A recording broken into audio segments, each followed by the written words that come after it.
Good morning. Good morning. Good morning.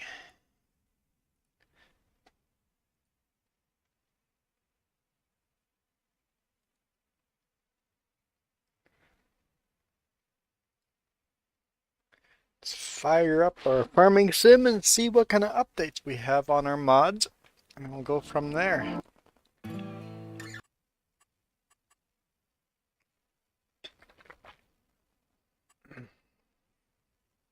I know what I forgot.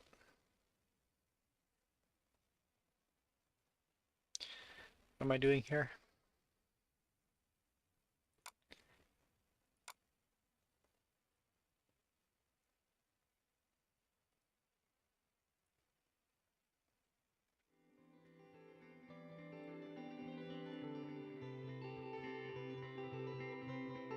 Is that a little bit too loud?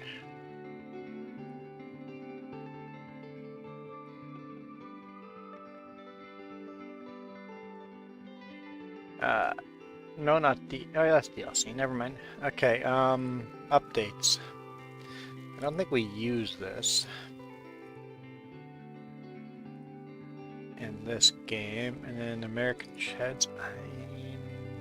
Yeah, I might be using this.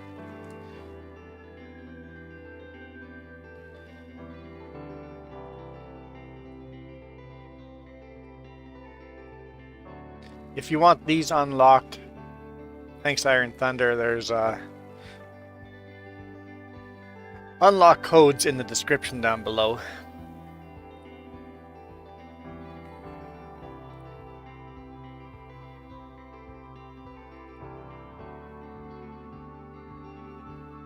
Interactive controls.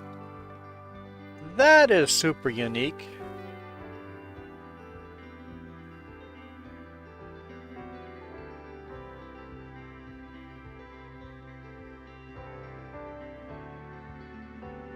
That's cool.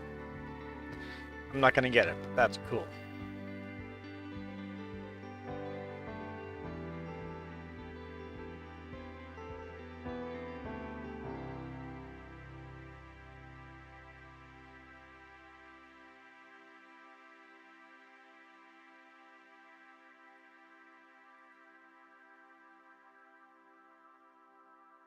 See Welker Farms updated.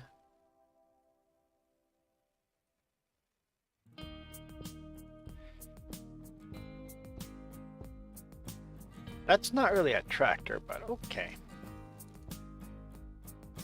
Just take a quick glance at some of these.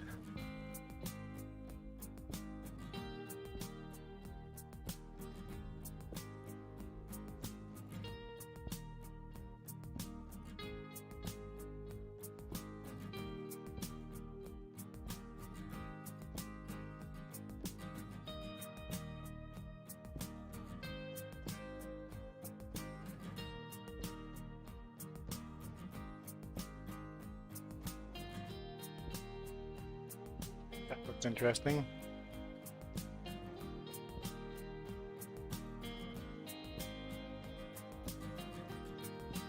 Don't know what that is.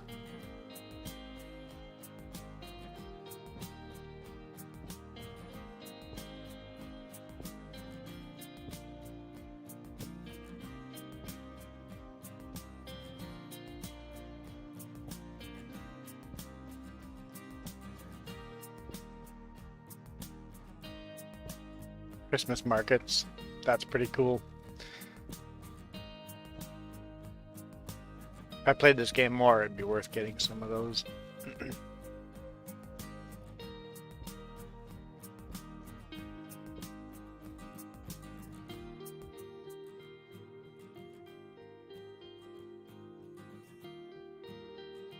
Kind of neat.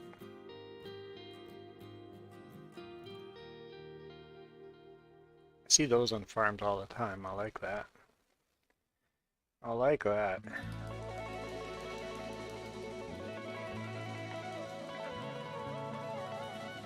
Okay, anyway. Hey Jedi, how's it going? Let's just play this game. Oop, nope, nope. Back. Multiplayer. Gnadenthal, did I say we're playing Gnadenthal? I think we said Gnadenthal, right? Okay, I'll just leave mods as it is. I can't remember what we were doing. Not at all. I have no idea if this is going to be interesting or boring. I am. How am I? You're doing good. Well, you're doing not bad. So that not bad is good. I don't know how I'm doing. Literally just got back from vacation last night. Landed at the airport yesterday evening. I'm home. I have no idea what's going on. I gotta figure out work.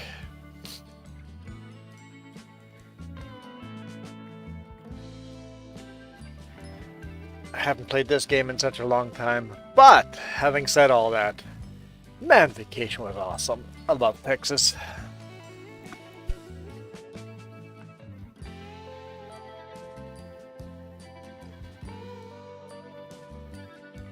I'd say the highlights, things we did in Texas, we did a bunch of stuff, but the highlights would be San Antonio, the river walk and the boat ride and stuff like that, the Alamo, and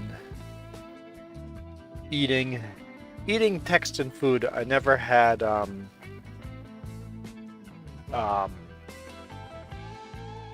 okay, the word's escaping my mind now.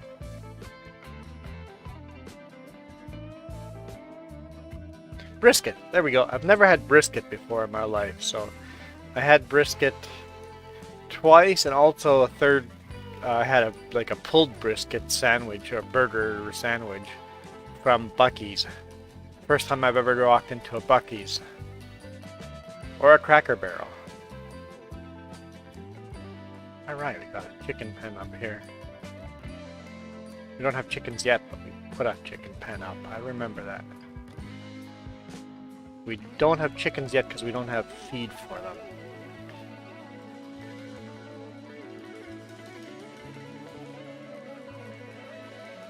Right, you can ride on the back.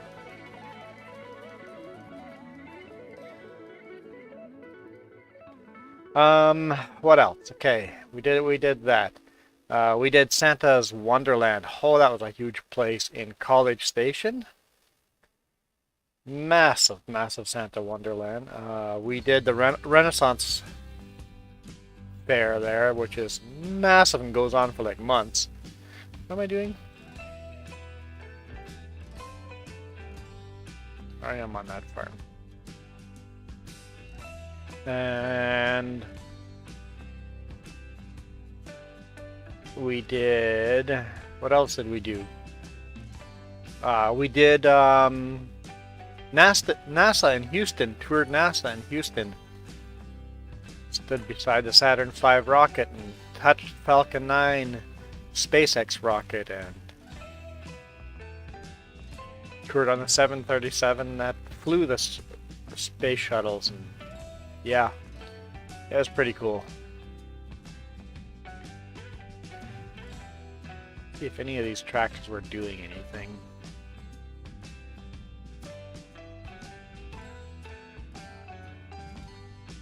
Doesn't look like it. Okay. What is there to do? What is the field conditions? We own that field down here and these fields.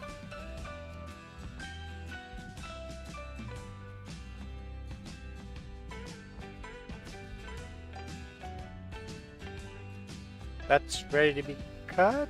Know about that. Maybe it is. Need to be plowed. Okay, we have to plow that field after harvesting. We got potato seeded here. Is there nothing on this field here?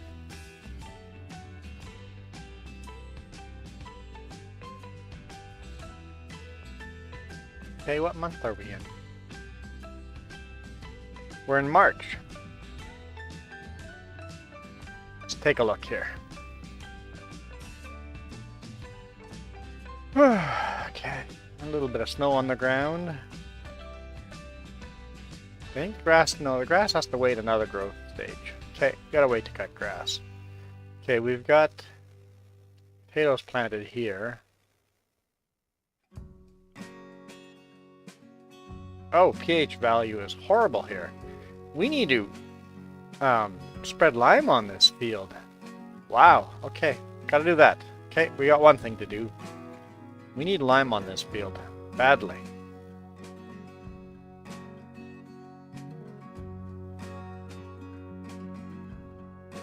So yeah, we had lots of fun. We did all of that in less than a week.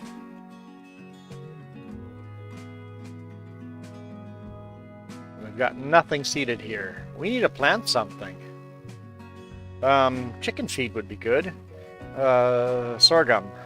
Cannot plant sorghum until next month. Okay. We have lots of money though, so we can probably buy another field. So let's prioritize by getting lime on the field we have here.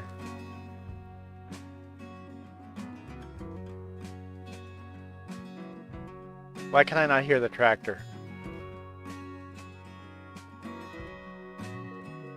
Is it that player? Let's pause that. Okay, I hear the tractor. Play again. Turn that down a bit. Now we hear the tractor. Okay. So we need... Where is... Do we not... Hold up. Okay, there's no lime spreader in there.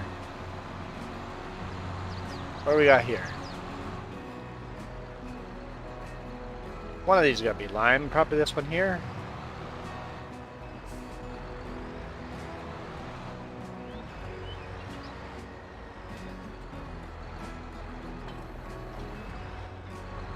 Lime. Okay, perfect.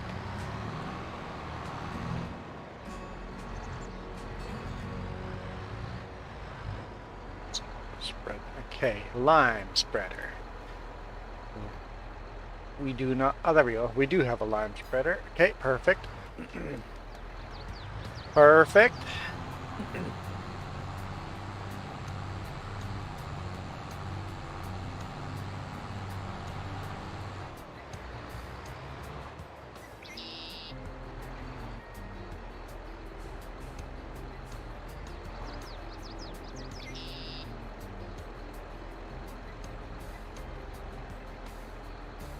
Get our GPS lined up.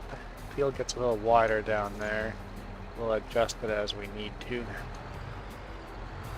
Get some lime on these potatoes.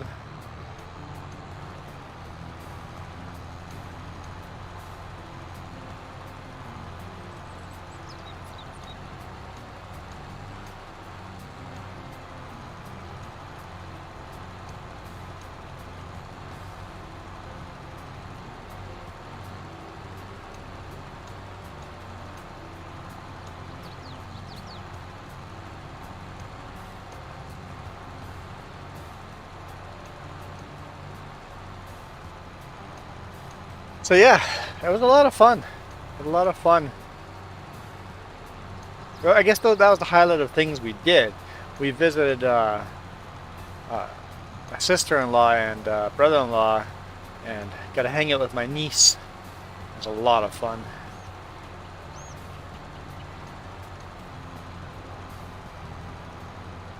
There we go.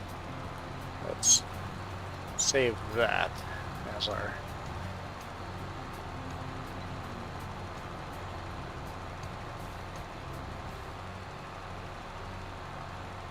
GPS center starting point for future.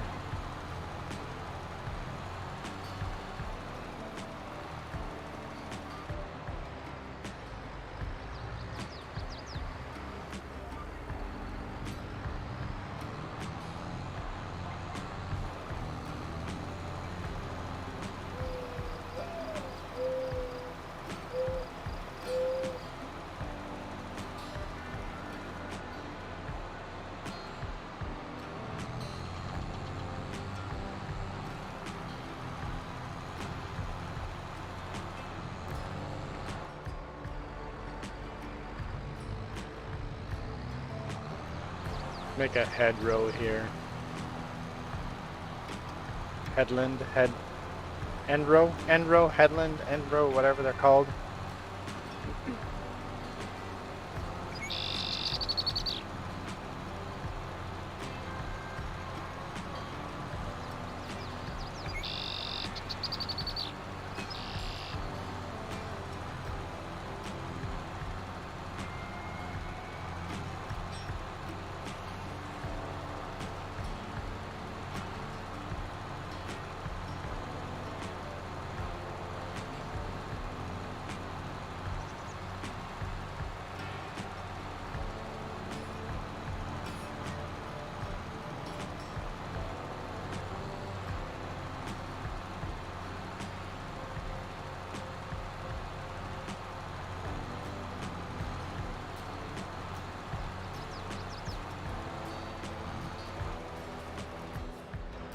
Here, let's just take a quick look. If we were to buy another shield, what would we do? Want to save a bunch of money for bigger equipment too, but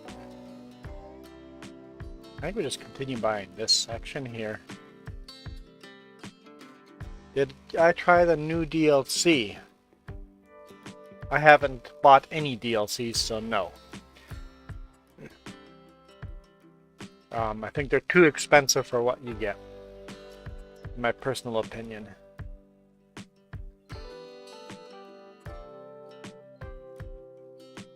Okay. I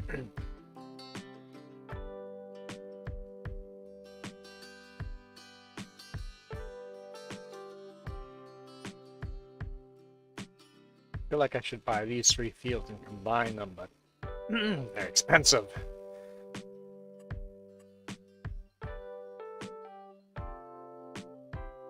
I think we'll put off buying more property until next season.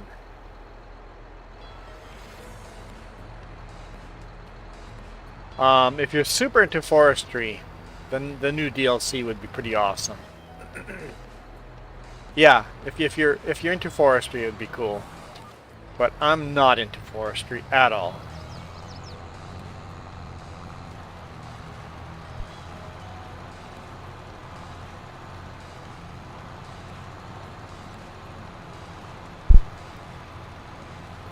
But if you're into forestry, having that new map and all the new equipment, yeah, it might be worth it. But personally, I have not seen a DLC that is worth it to me. The only one that I was half tempted to get is the Kubota, because I love Universal Passenger. It makes role-playing a lot easier and better, basically no teleporting. I would love to have no teleporting mod on, but you need Universal Passenger so you can have other players give you rides.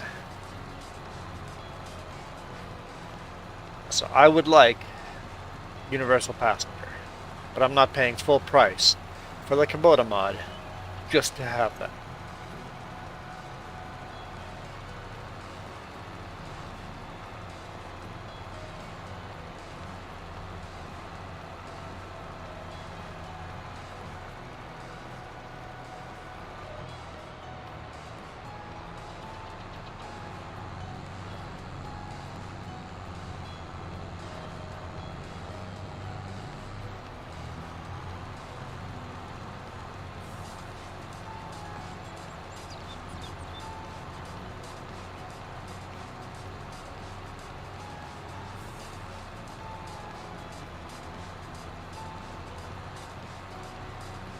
Yeah, I watched the trailer on it. It looks like it's pretty darn good.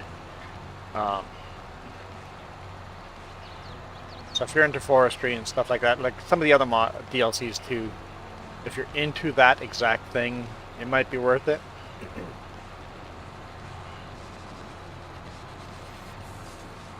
Hold on here.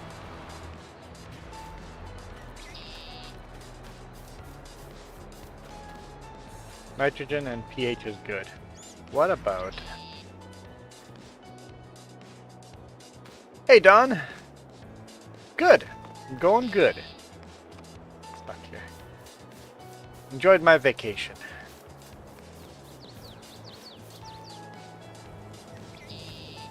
Wait.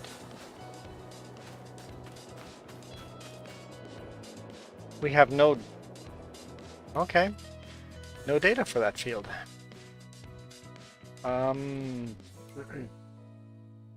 We need data. Purchase all information. Yes.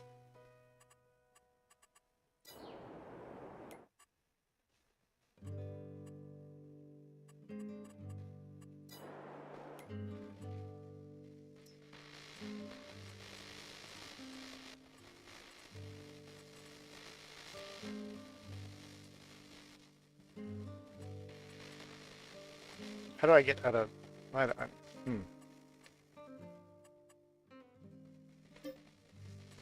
No. Back. I don't want to go all the way back out. I just don't want this screen in the way. Whatever.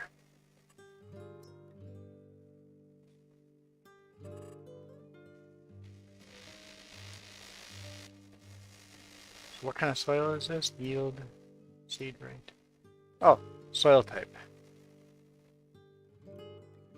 Is silty clay.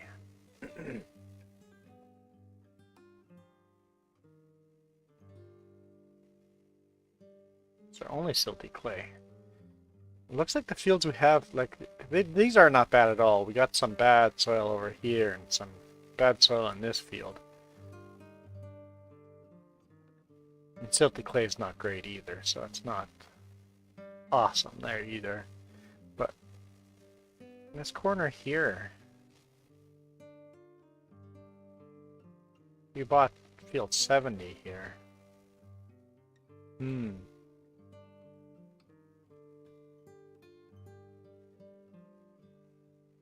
You bought the version that comes with all the free DLCs. Yep. It comes with all the DLCs, so if you're gonna buy the DLCs, it's worth buying the higher end version. Yep.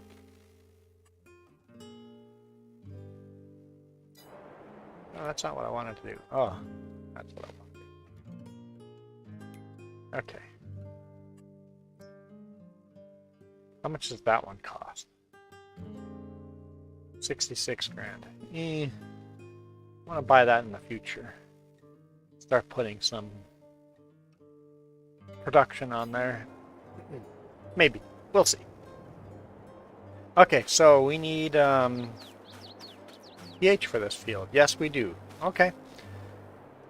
Nitrogen was okay, though. So we'll bring this and lime that field as well.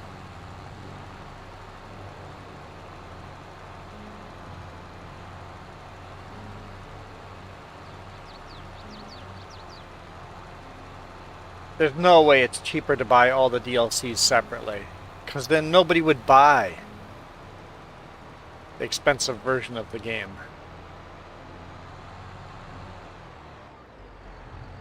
There'd be no incentive to buy it then.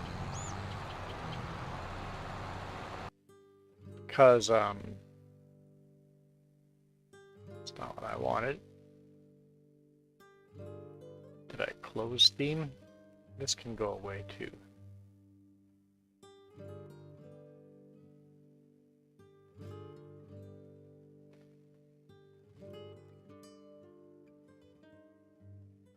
How's our tractor doing?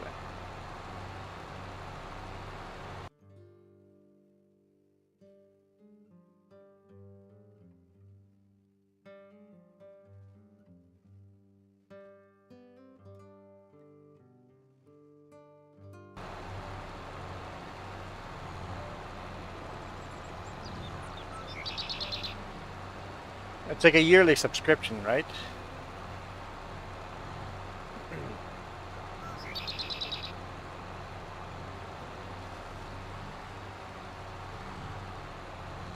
Man, we're gonna have to buy a lot of lime for this.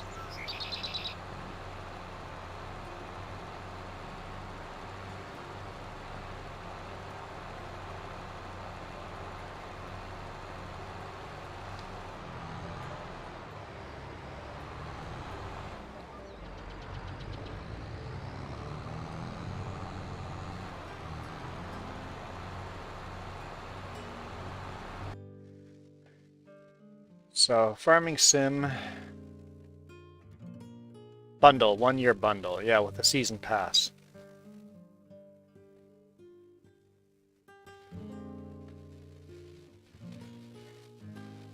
Is $87 compared to $38. Yeah, I'll pass.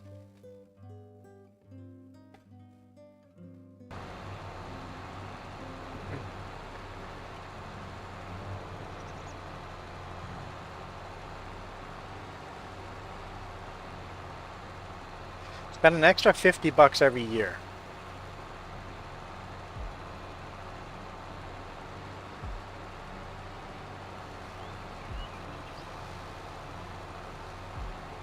Yeah, hard pass on that.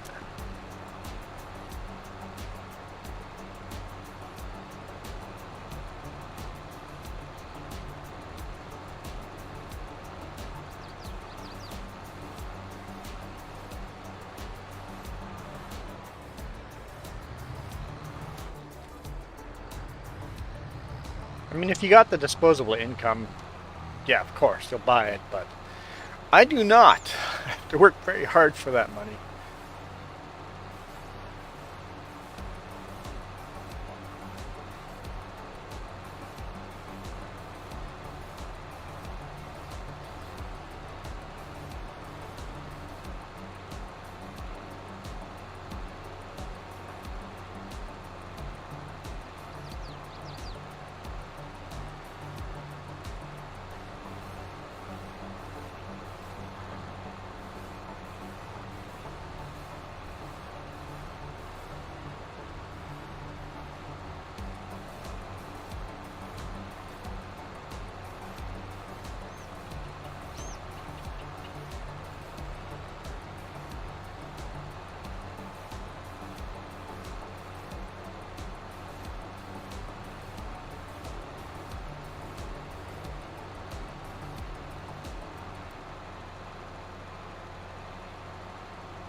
%. You think I can make it to the other end of the field before I'm empty? It'd be interesting.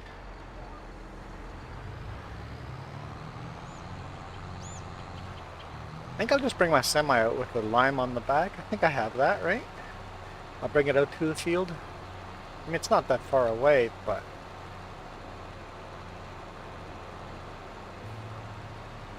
I think I'll bring it out to the field.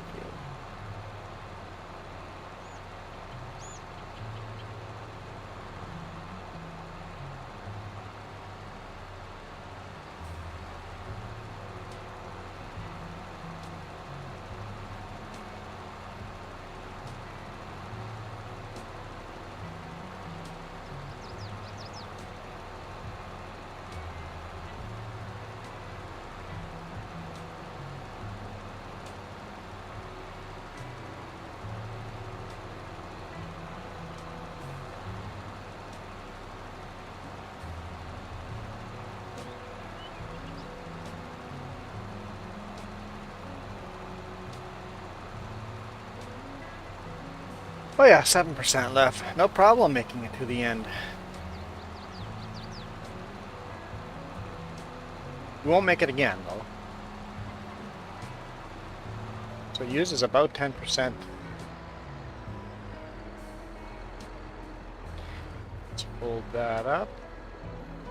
Open that up.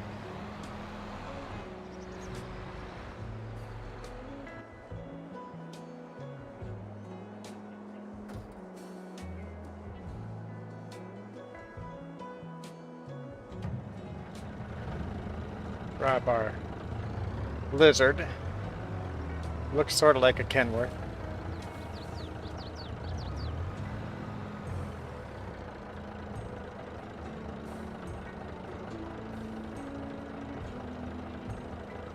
Well, that's a typo because there's no way it's 1,987 Fahrenheit there. Hey Michael, how's it going? It is minus 2.3 here. It was minus 5 in the morning.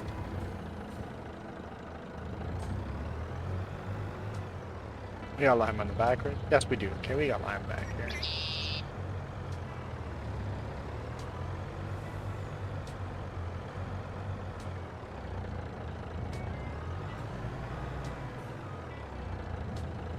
I do that every now and then in real life. Just jackknife the trailer like that to back up, and make a tighter corner that way.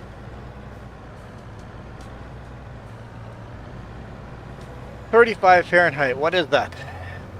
I know when we were in Texas yesterday, it was pretty chilly for Texas weather anyway. At least Winter Wonderland was.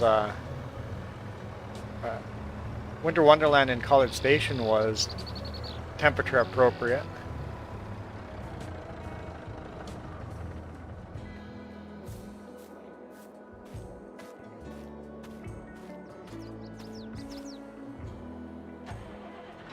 Yeah, Winter Wonderland College Station, that was pretty cool.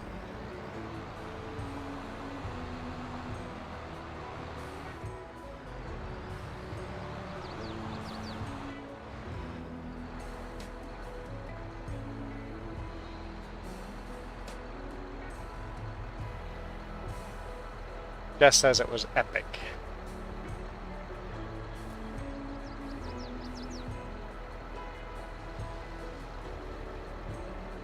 It was cloudy. It was very cloudy outside. It's clearing up a bit here. That's 1 Celsius. Yep, nice and chilly, almost freezing. Now that we've come back to Canada, it should warm up again for you guys.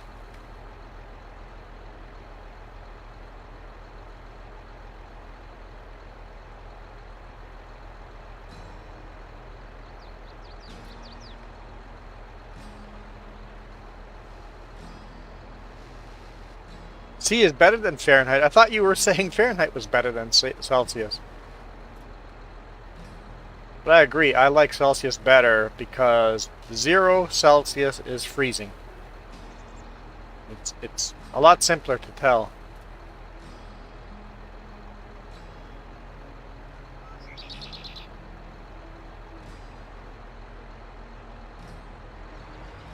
And minus 100 is absolute freezing. Plus 100 is boiling. I think that's not right, is it?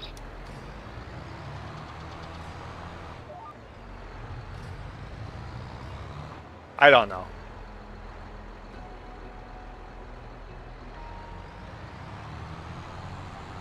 That's what I had for breakfast.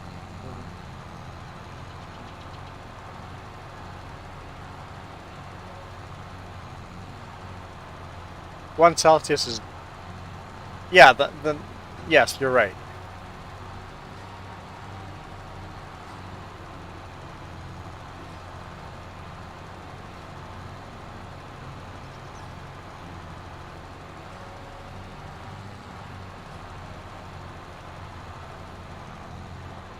Minus 40 Celsius or minus 40 Fahrenheit is the same, yes. Somewhere they have to overlap, but just there's no meaning to why they overlap there. But I tell you, minus 40 is cold. That's pretty cold. I've spent a lot of days outside in the minus 40. You want to be dressed pretty warm for that. Lots of layers. Your eyelashes will freeze over. Yeah.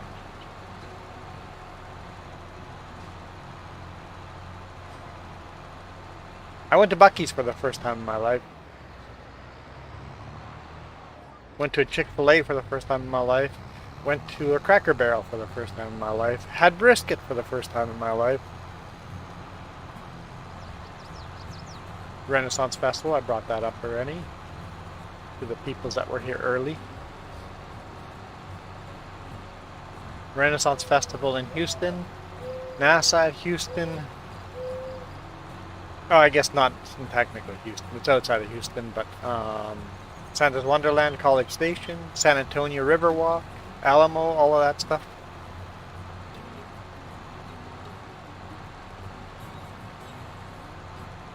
What is 1 degree Fahrenheit? Buc-ee's is awesome. Spend like $100 there.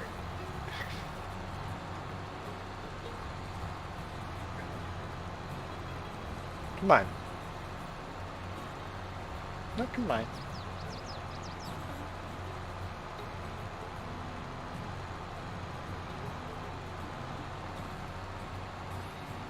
I've got some Buc-ee souvenirs.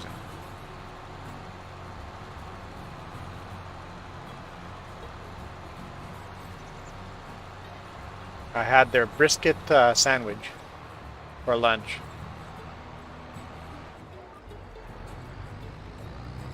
Yep, spent $100 in a gas station.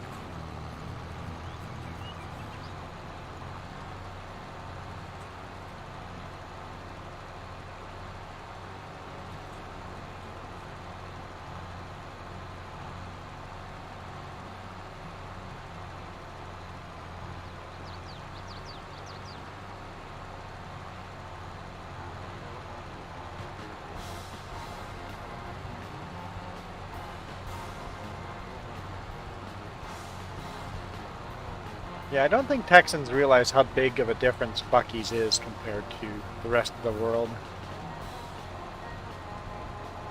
It's something different. That nowhere else in the world have I ever seen anything like Buc-ee's.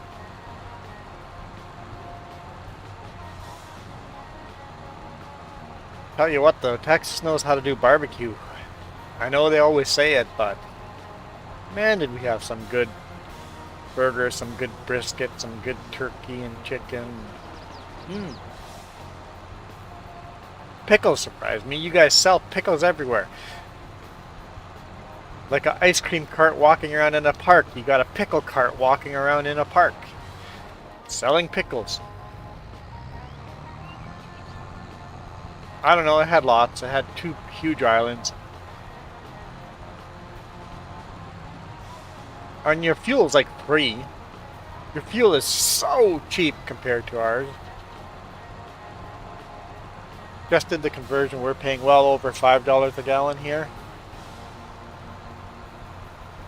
$5 US to US gallon. Just did the conversion. It's like, yeah, you guys are driving around for free. At least half price.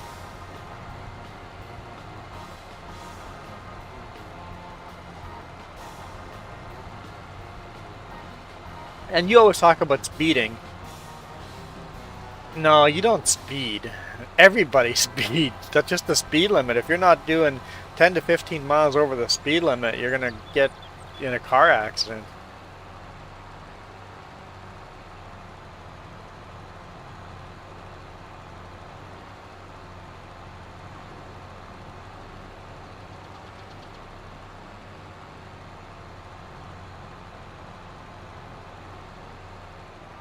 Yeah, you're literally less than half price of what we're paying.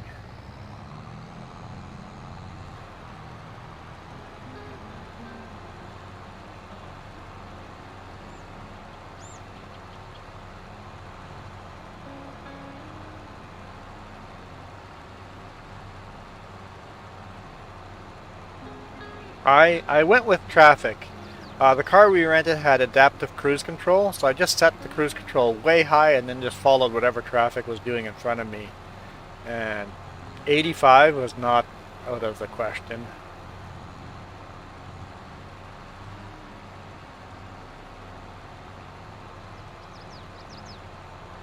Yep, 85 going by cops, no big deal. Just following traffic.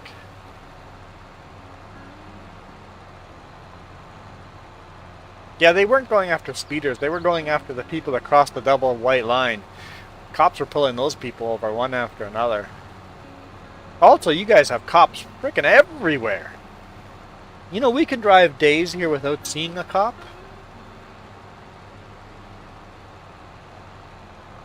I don't think you could go 30 minutes without seeing a cop in Texas, depending on what roads you're on. Yeah, I think speed limits are more of a suggestion in Texas. I mean, there's signs for speed limits, but they're pretty much ignored. No, they don't really. I don't think they go after the slow driver. They went after the one. What I saw was they went for the people that were aggressive lane changing and stuff like that. The dangerous drivers.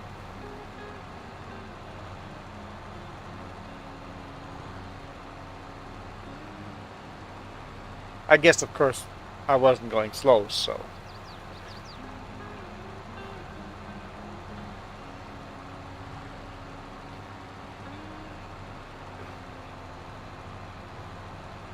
But like they say, when in Rome, do as the Romans do.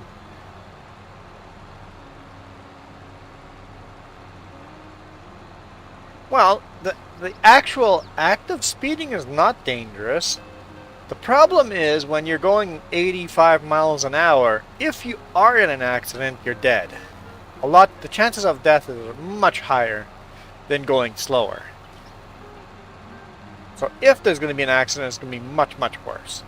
But actually speeding, no, there's nothing dangerous about actually speeding as long as you can safely speed.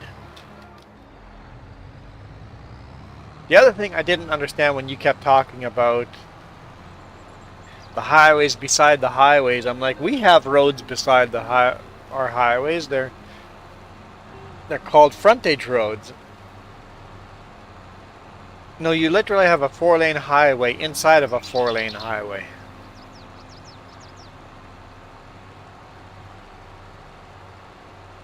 They're more like feeder highways.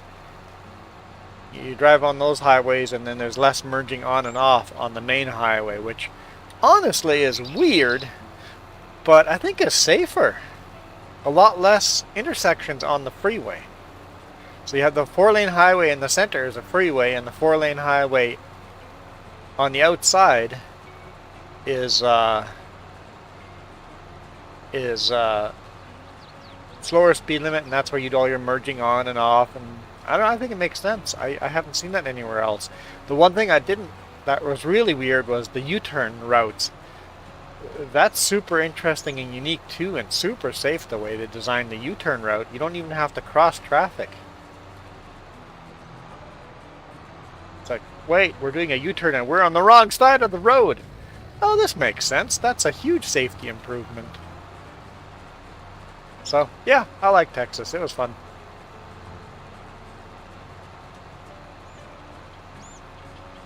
I did not like your left lane policies, though.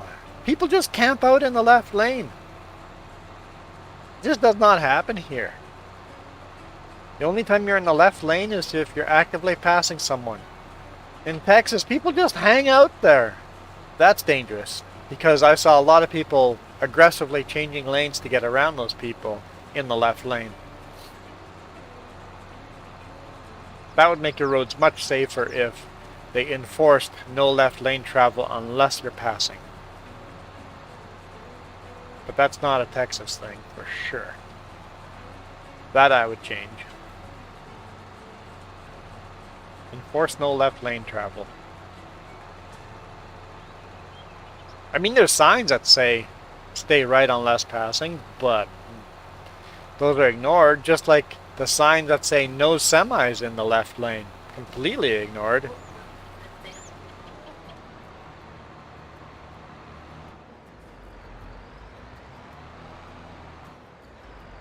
And the whole stay off your cell phone.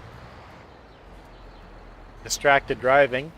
They all keep their cell phone in the lap and almost rear end you.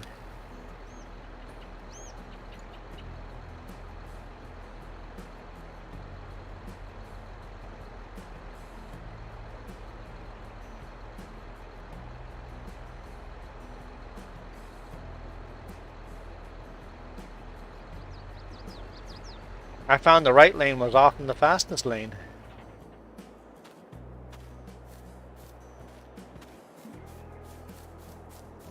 Found that quite annoying. Like, there's 2 slow people blocking 2 lanes, or even 3 people next to each other on a 3-lane highway, blocking everybody.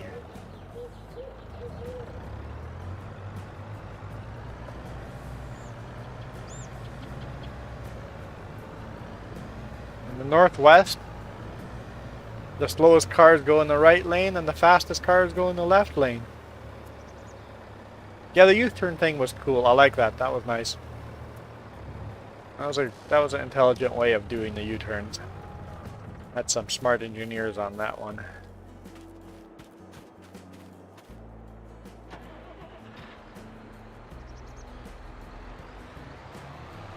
And the reason why you guys can have the high speed limits is because your roads are, you guys are so darn flat. There's small hills and stuff, but your roads are so flat you can afford to have higher speed limits and be relatively safe.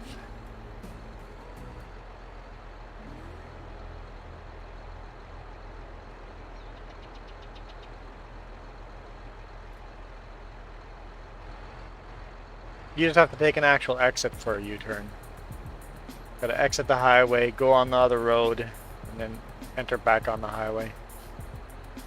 Those unique U-turn things you guys have don't exist. You just have to go onto the intersection. Yeah, all the states and I've ever been in, all the province, I've never seen it anywhere but Texas. I'm not saying it doesn't exist out of Texas, but I've only ever seen it there.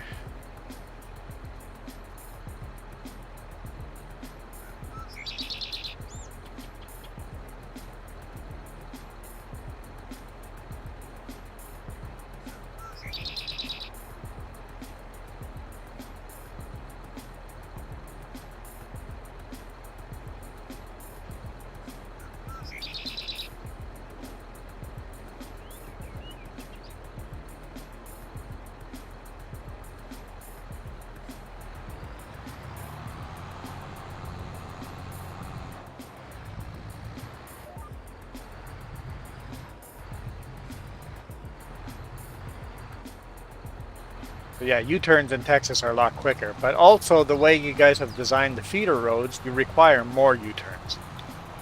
Because there's less merging on and off onto the main highway. So sometimes you have to drive past your exit, do the U-turn, and then go to your place you want to go. Which it makes U-turns more important in Texas because of the way the road is designed. Here we don't do U-turns. There's hardly ever a need to do U-turns.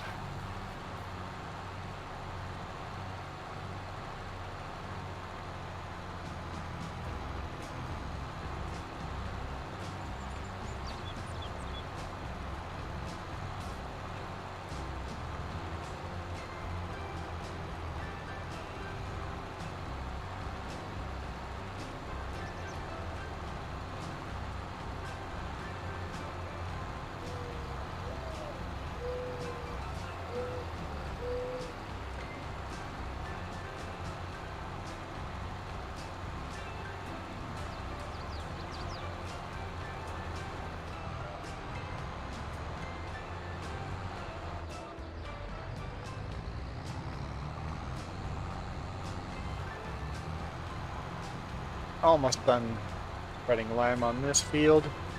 And we got to do that little grass field down there.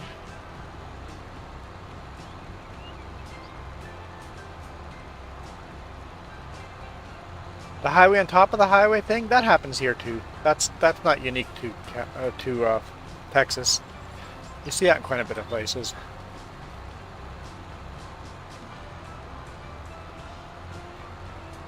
Seattle, Portland. There's double-decker highways, double-decker bridges. Portland has 2 double-decker bridges too, so that's pretty common across North America.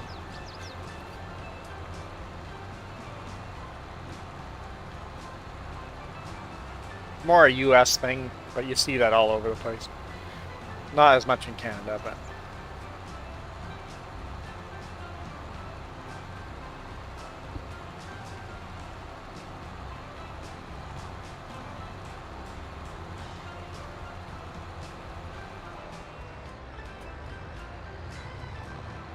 Two more passes, then we go down to our yard and lime that grass field.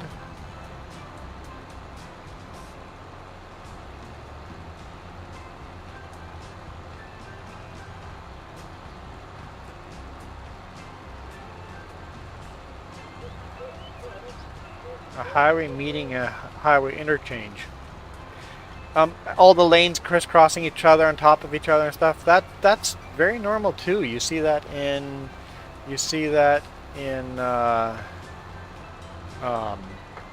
Portland, Vancouver, all over the place.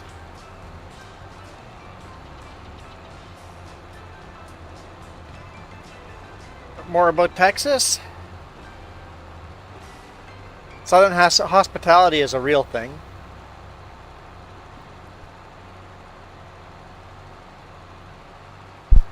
Southern hospitality is an actual thing. Unless you're on the road, then they don't give a dang about you. But people cut you off like you wouldn't believe. But you can cut them off and no big deal. Cut right in front of someone, they have to slam on the brakes, no big deal. Did that over here, you would get flipped the bird, honked at, yelled at, got run off the road, cops called on you. That's just normal there. The roads are interesting. But when you're going into places, Southern hospitality thing is real.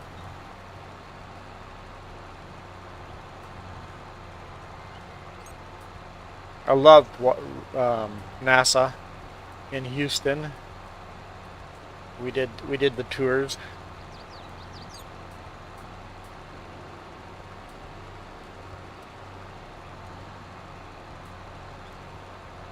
Did chin-ups on the Falcon 9 grid fins. The flown Falcon 9.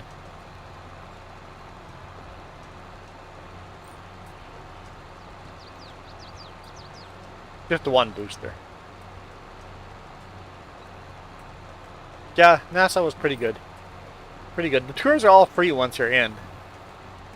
Best advice I got was to get the NASA app on my phone and get in a virtual line for the tours.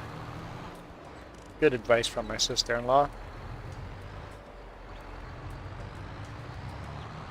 Because, yep, seeing the actual Saturn V, like the real rocket, laying on its side and walking alongside of it, and seeing where the lunar lander would have been sitting in, and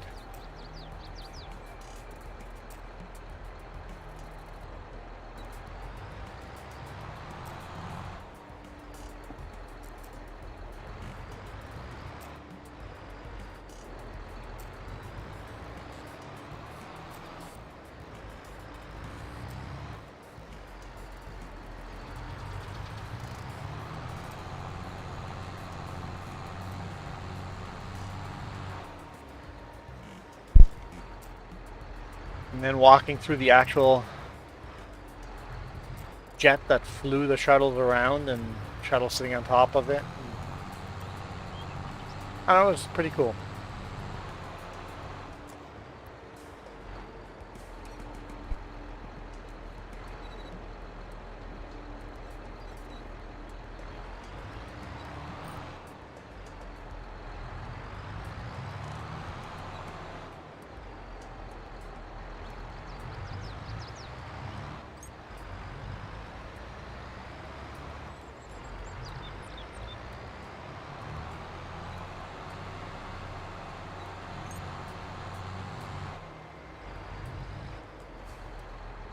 I turned the wrong way.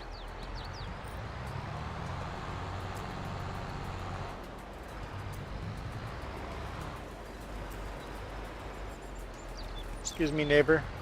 Just doing a U-turn on your yard.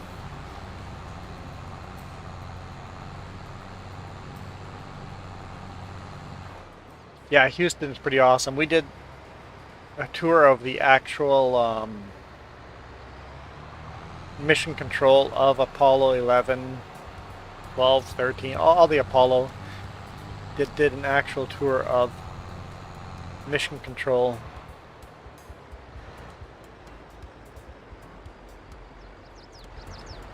You don't realize how big Saturn V was, or is, until you're standing right next to it and under it.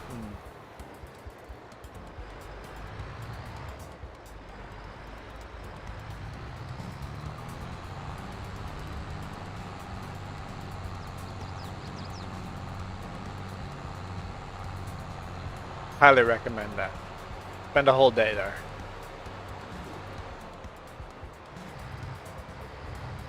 Oh, I touched the moon. Literally, I touched the moon rock. You can do that there.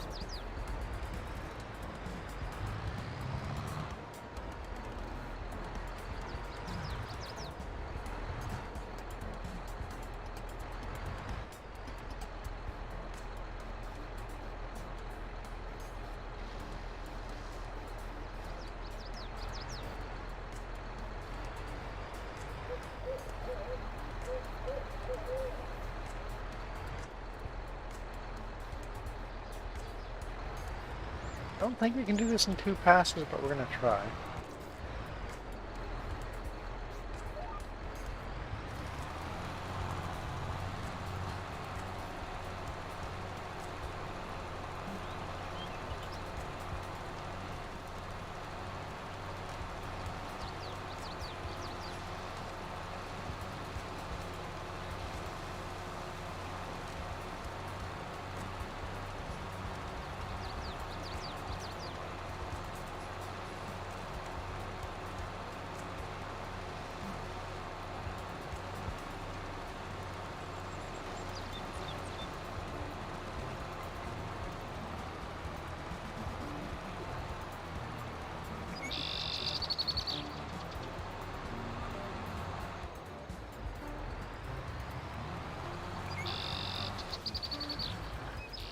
Nah, I just miss a little bit.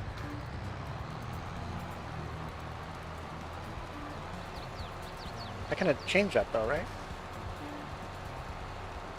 Maybe not on this one. Doesn't look like it.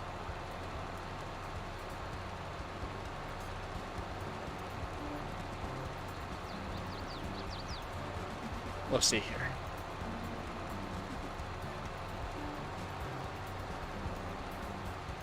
Well, we left and it's still cold there, so I guess we left the cold there.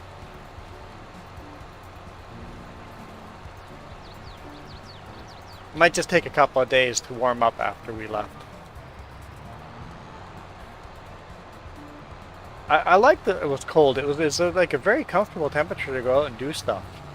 You're not like boiling to death when you're out there. Just a light jacket. It was very comfortable.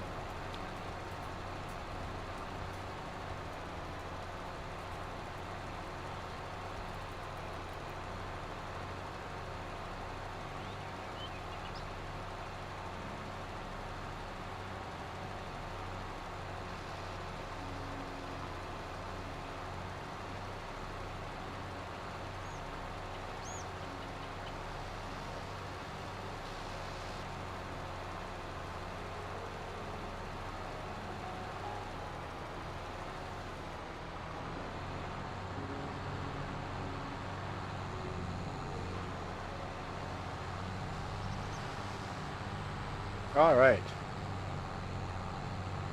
That is done. Let's go buy some more lime because we need more. I've used up everything on that semi.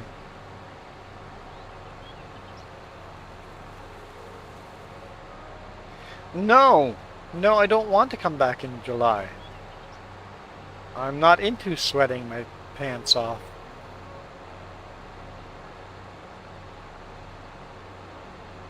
We came in the perfect time of year. Really did.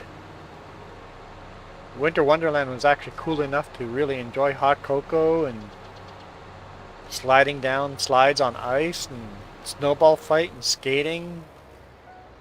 I highly recommend that too. Drive to College Station and go through their Winter Wonderland. It's huge. $30 to get in. It's worth it.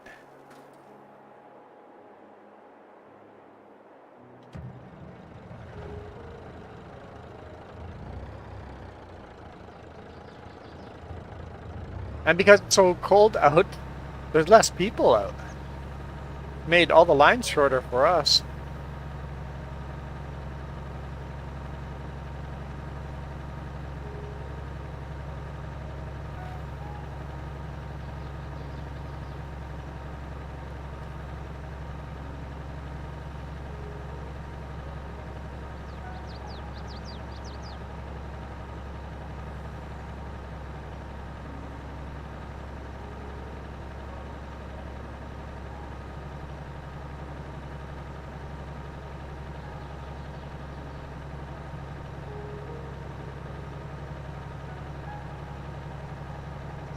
No, I was still wearing a jacket. Just because I'm Canadian doesn't mean I wear shorts in cold weather in Texas. Just a light jacket.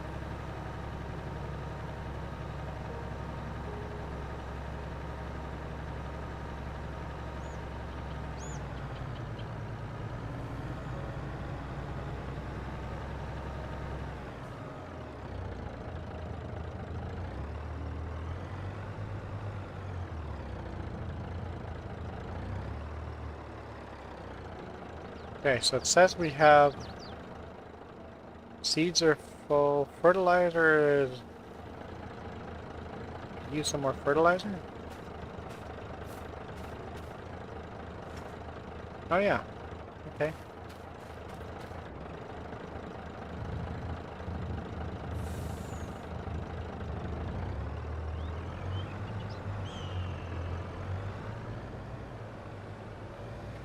Did find how much people are complaining about how cold it was. Going, people going, thank you for coming out even on this really cold day. I'm like, oh, not really cold. It's cold, but not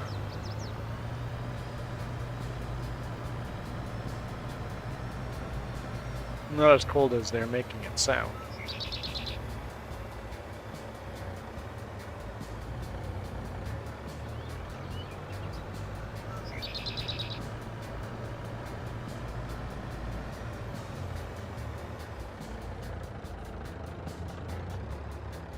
Okay, why didn't you signal then?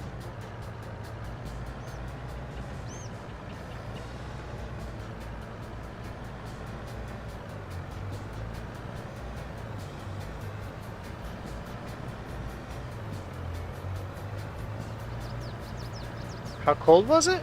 Well, you lived there. You know how cold it was last week. It didn't freeze, but it was close. Just like that weather you're experiencing today.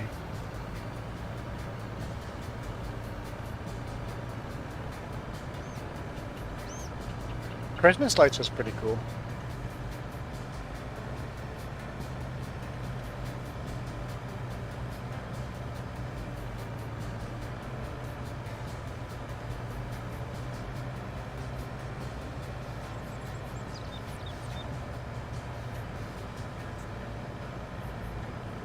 Is Texas? Yeah, I guess so. I guess you'd say it's really big, but it's not.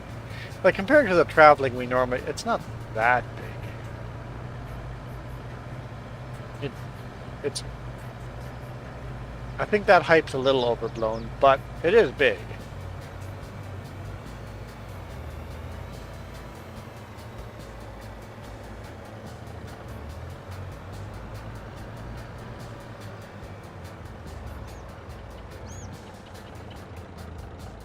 Alright, we need a little bit of fertilizer and a lot of lime.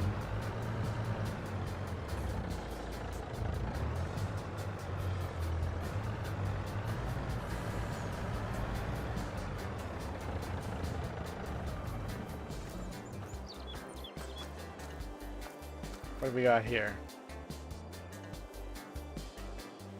Fertilizer. Okay.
Can we get them three?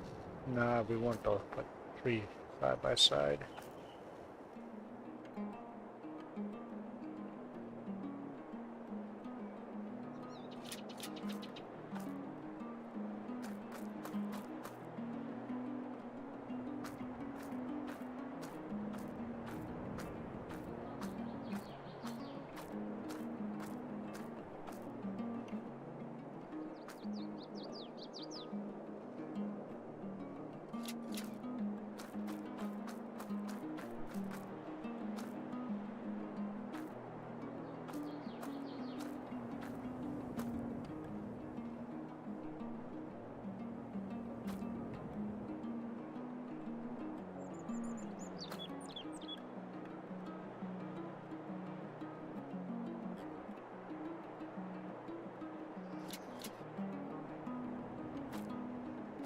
Okay.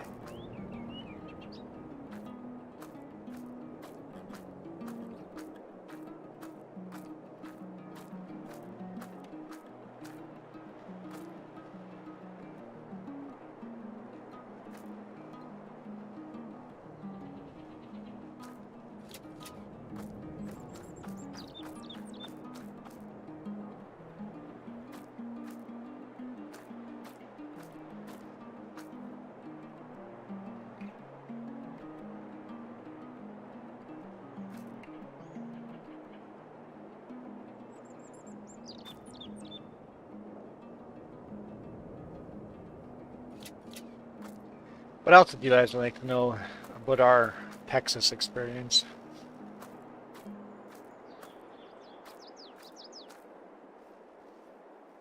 San Antonio Riverwalk was a really good tourist trap, but it was nice. San Antonio, you don't really realize how beautiful that is because everything's underground there. The mall's underground, everything's underground. The Riverwalk is underground. You're walking in the basement, really.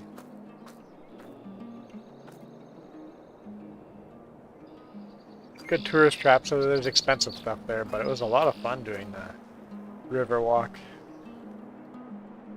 See why it's popular with the locals.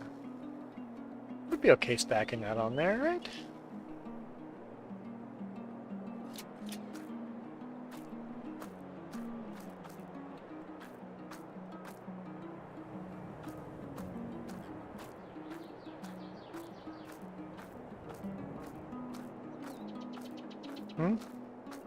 Did we go to Dallas? No. Texas is too big for that. I mean, I've been to Dallas before with a big rig. But no, we didn't go to Dallas on this vacation.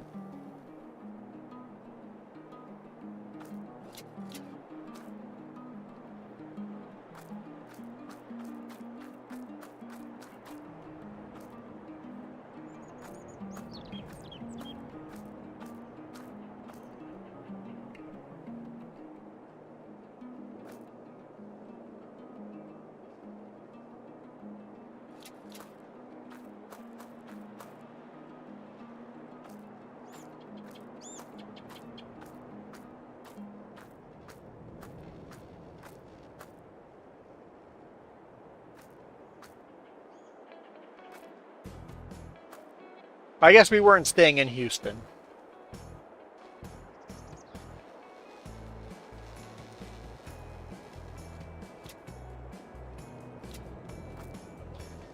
Our drive was more like 3 hours away to San Antonio. And we spent the night there.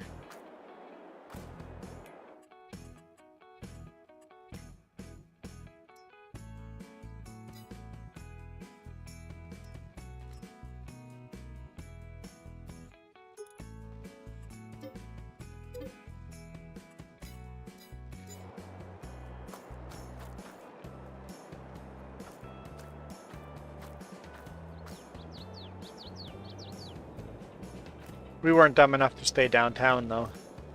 We looked at prices of hotels. It's like, hey, 10 minutes down the road, hotels are half the price. We'll drive the 10 minutes.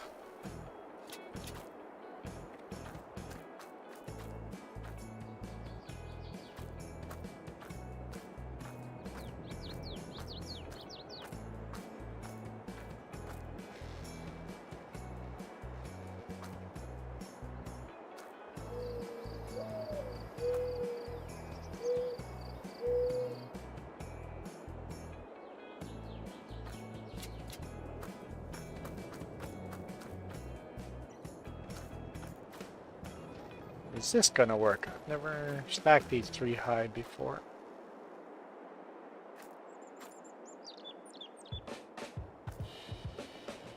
Little dancing up there, little glitchy.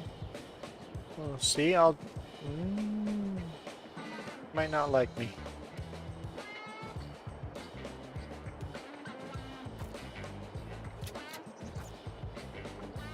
It's not that tall. See you doing that in real life.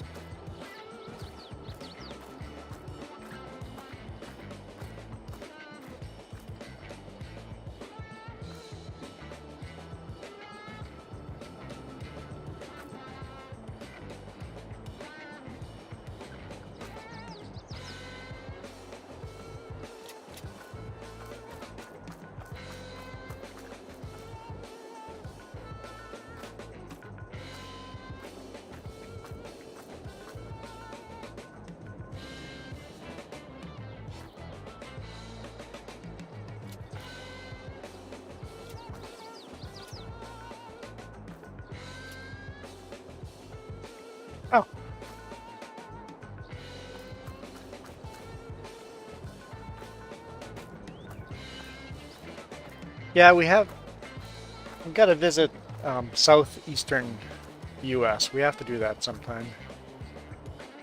Texas is the furthest east we've gotten.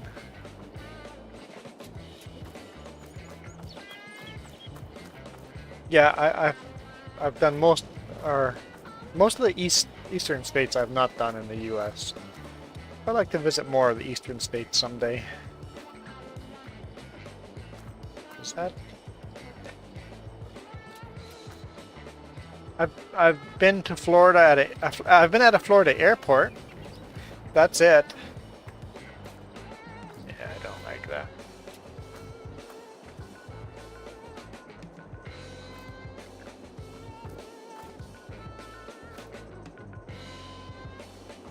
But I don't think that counts as visiting Florida. If you're counting airports, then it wouldn't be hard to visit the whole world.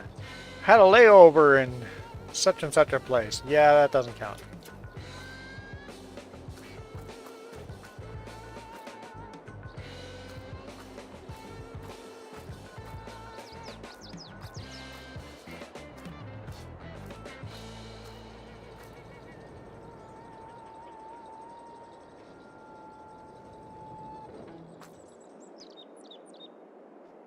That's a map of where you've been, not where I have.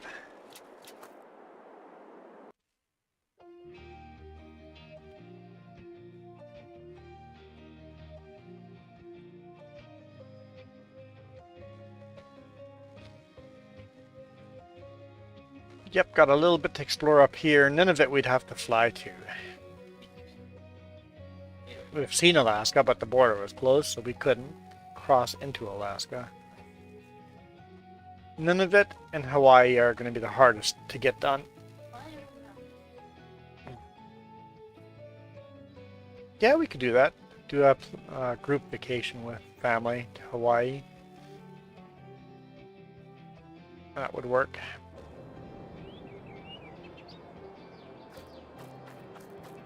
Fill in the map.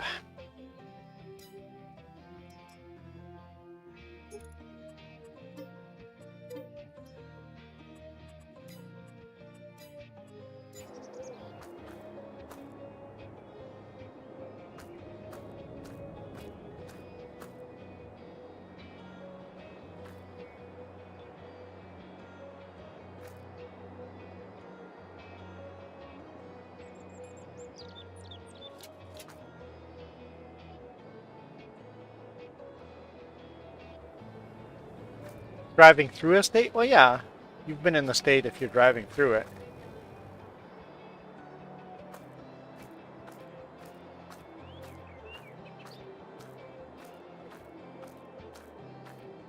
If you're driving through it, you're stopping to get fuel and eat and grab a geocache. I mean, if you just drive through without getting out of your vehicle, does that still count? I guess you've been to it, but so is flying then. I don't know where your line is.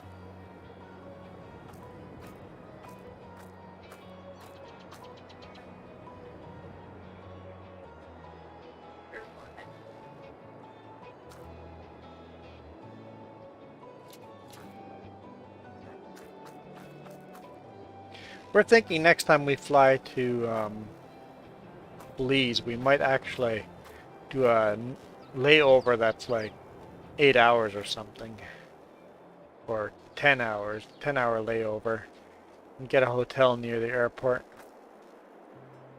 Oh, you were in the right place. Then you went dancing off to the side.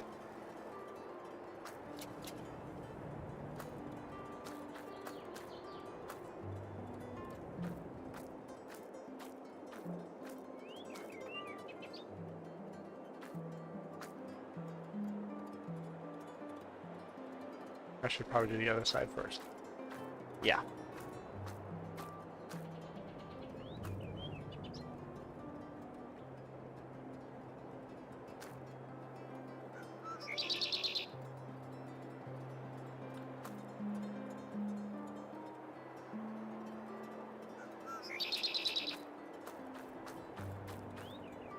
Ooh, a little glitchy there.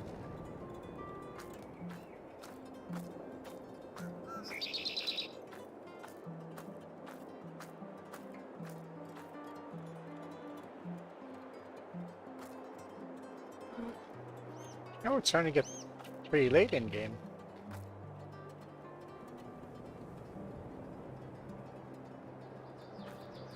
That's okay. We've done everything we have to do today. I was thinking of doing a contract after this, but we'll see what there is out there for contracts.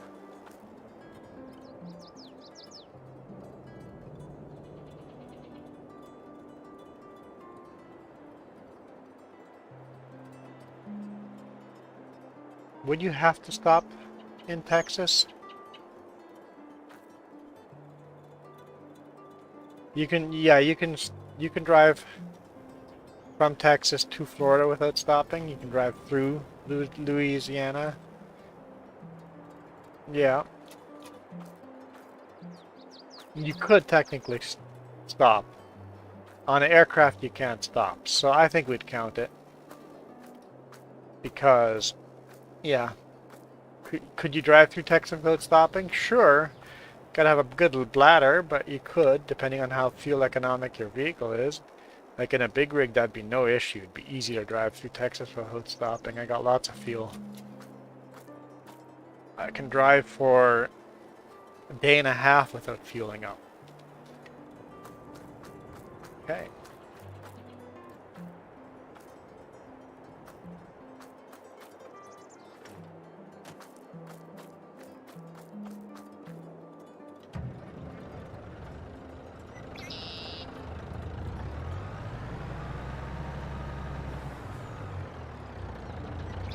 Got ourselves some lime.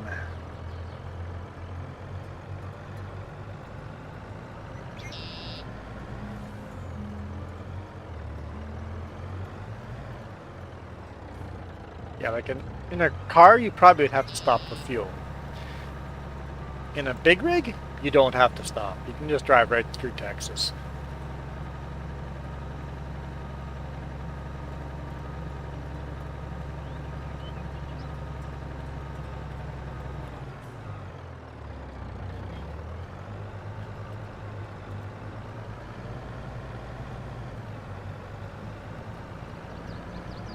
All right. A full load here.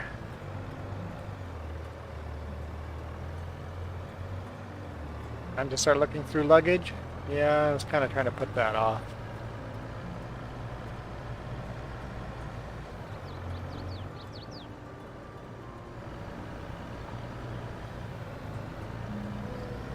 If you find a granola bar in there of mine, I would have one of those.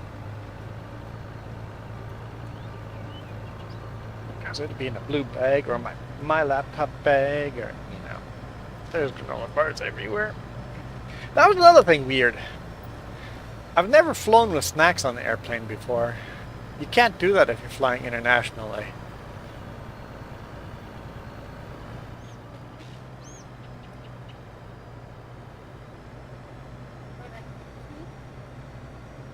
I don't know what you have in there. You got beaver nuggets in there? I'll have a beaver nugget. Give me my beaver nuggets. Beaver nuggets for breakfast. Sea salted caramel.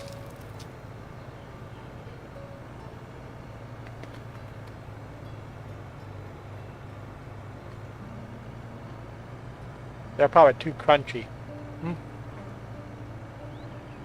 They made the flight.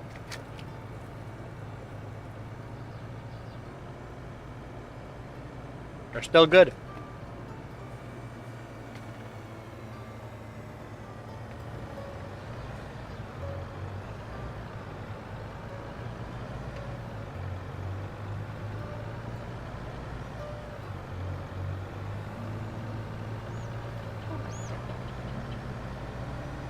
Cell phone charger is in my laptop bag, the top little flap.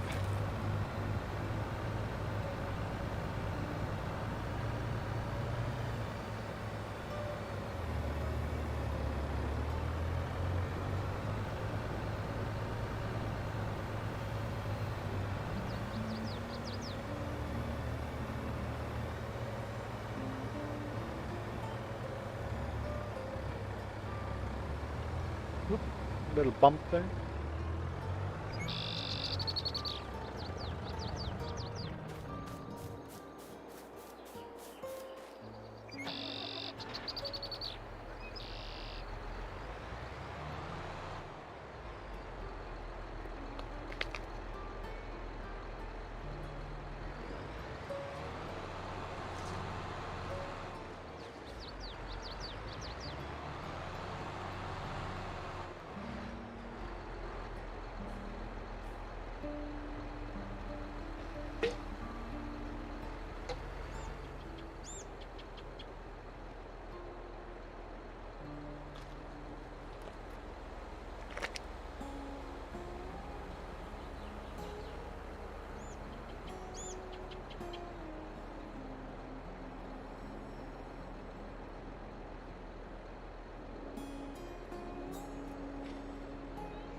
You want my phone? I can download all the photos off my phone.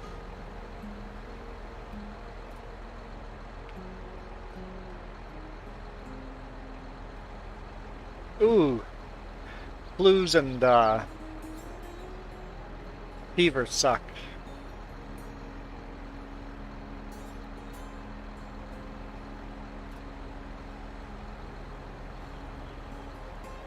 What's that child flu RSV that's going around?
I have no idea. I haven't talked to my brother. I got home from vacation. I haven't communicated with people, so we came home and slept. We literally got up at 2:30 in the morning yesterday, our local time here.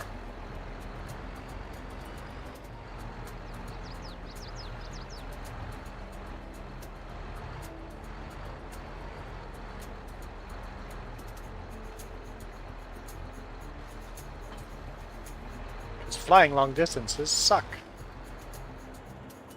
Alright. I'm officially done that. What do we have for contracts? That's not contracts. Wrong button.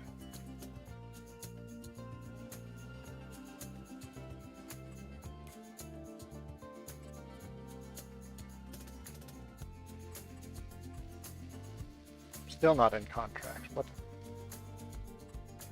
Ah, here. No contracts available. Okay. It's near the end of the day anyway, so...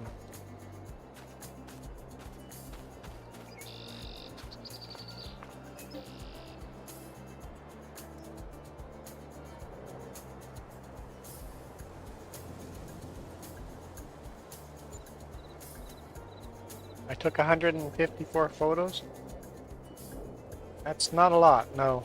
I didn't think I was taking a lot of photos, so. Is that snow? It's snowing. Okay. It's snowing inside the building. No, it stopped snowing inside the building. Okay, it was just the leftover. Oh, I never parked this thing properly.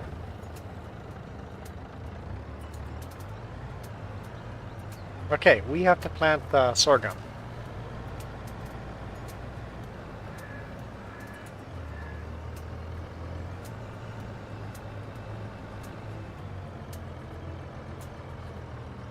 Did I turn wide enough to make this corner? Let's see.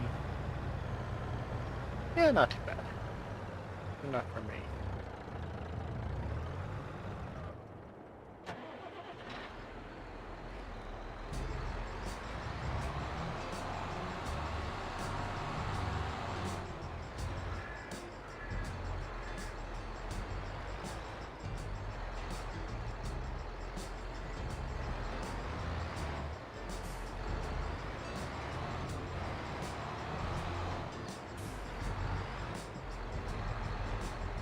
Sorghum, that's cedar here.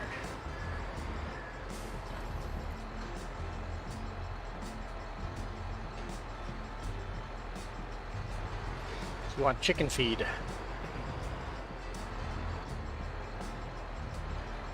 But as far as that goes, I got off topic. But, I'm assuming he'll be streaming tonight. If not, I will. I think. Yeah. We'll be around. Let's seed some sorghum in the snowstorm. Wait, does that reduce anything seeding in snowstorm? That's just harvesting, right? Should be okay. Seeding in a snowstorm.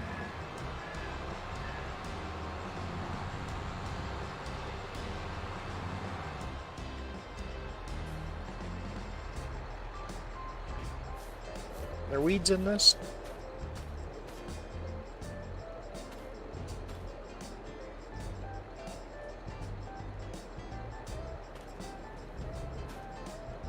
I don't see any weeds.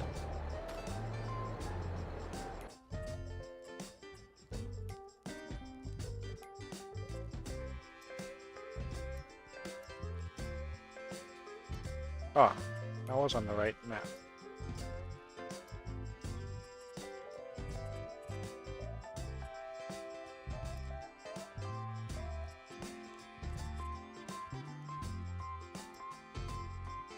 Wait, where's weeds? Right here, weeds. Okay. We do not have weeds. That's weird. It's weird to me. Oh, and is our grass ready to cut? Take a look there. Yeah, I'd say our grass is ready to cut as well. Yeah, we'll be mowing some grass.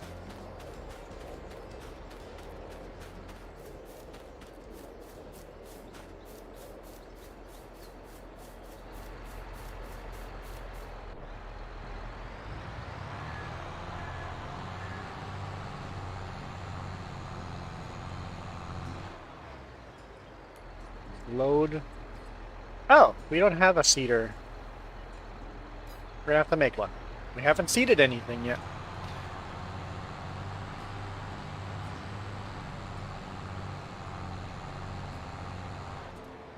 You're welcome.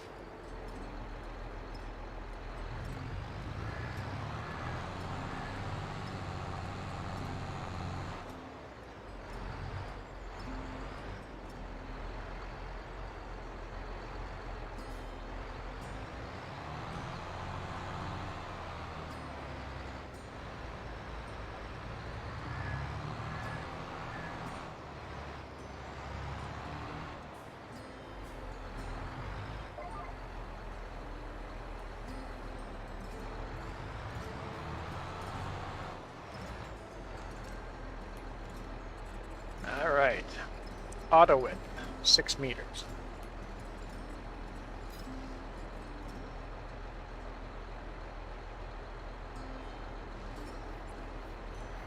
Let's see if we want to adjust that. Most likely we will.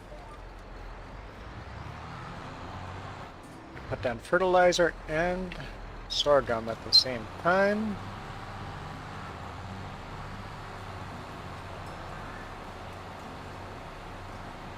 Yeah, we want to adjust this. Alt home. Let's adjust.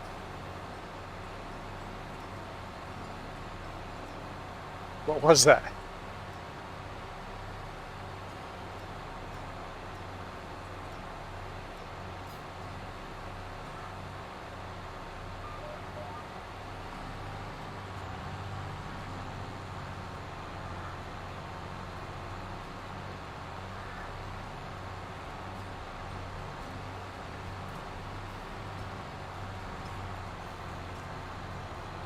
Look at the nitrogen levels are high over here already, so we're not going to be using a lot of fertilizer.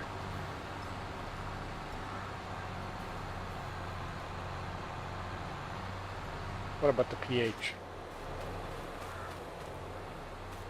pH sucks.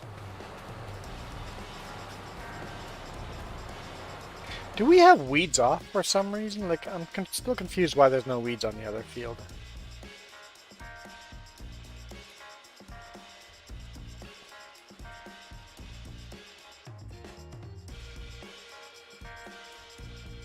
Weeds are on, okay. How many photos did you take? 1,000 and something? 500 and something. $622 photos Jess took on vacation.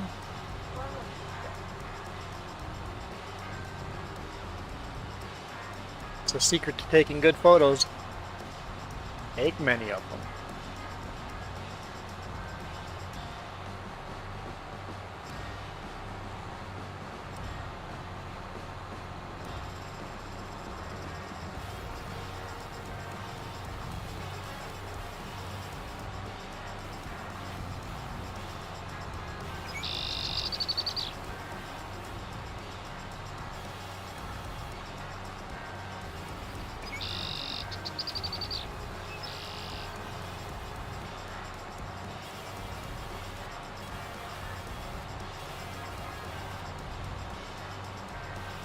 I think we really need to get a bigger tractor. So we can have bigger equipment, because this is a small seeder for... I mean, we're only seeding this one field, so I guess it's perfectly adequate, but as we buy more fields, we're going to need a much bigger tractor.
Oh, that part of the field needs a lot more nitrogen, or yeah, nitrogen.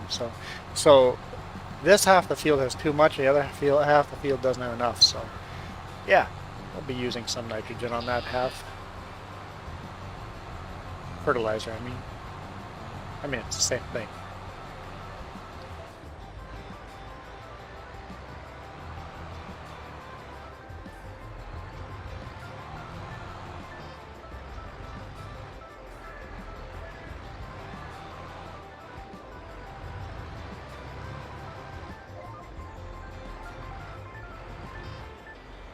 Let's go wider.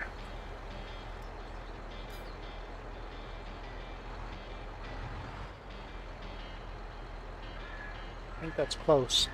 I think that's close enough.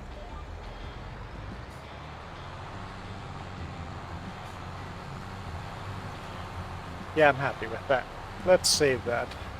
6.3.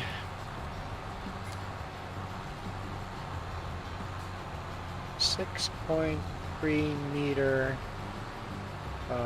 cedar. Save as new. Load. There we go.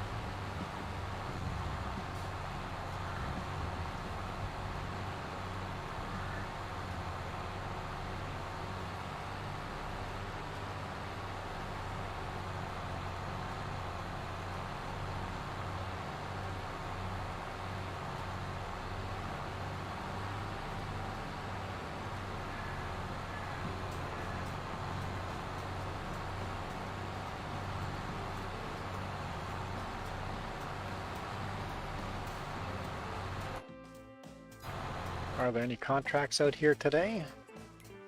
Yeah, we got a couple. 2 baling and 1 spraying contract.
I'm gonna have to do one more on the end.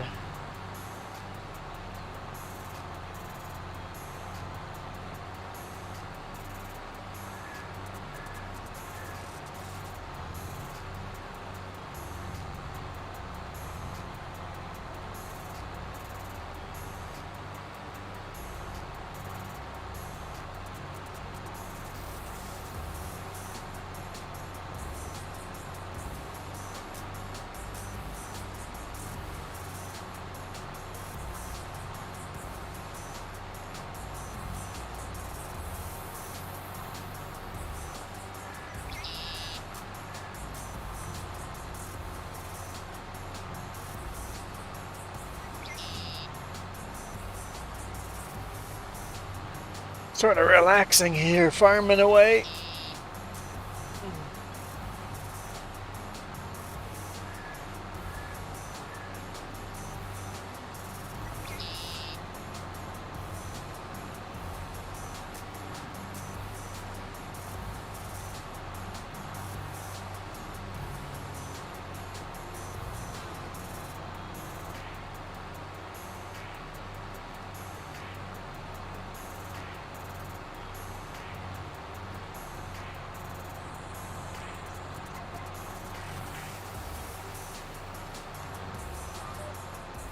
This ends all right. The other end isn't quite enough room. We'll make some more room.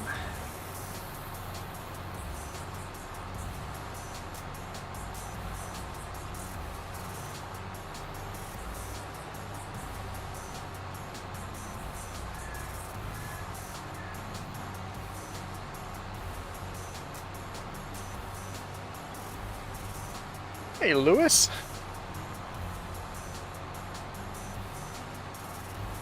I missed the bit. Unacceptable.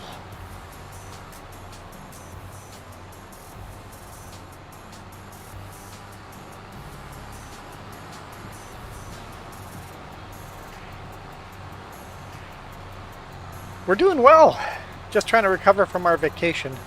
Relaxing a bit. That's why there was no stream the last weekend. Because we were in Texas. Really enjoyed ourselves.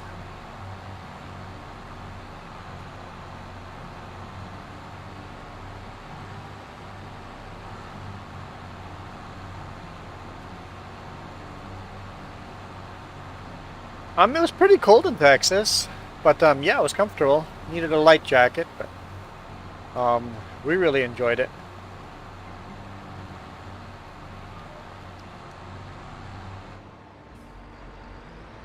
It's only a few degrees colder here in Canada than down there, so it wasn't hot or anything, which I quite enjoyed. I'd rather have it cool than way too hot like in July or something. So I think we went at the perfect time of year. Also, it made all the lines short, so we were comfortable and the lines were short, so it was a win-win-win.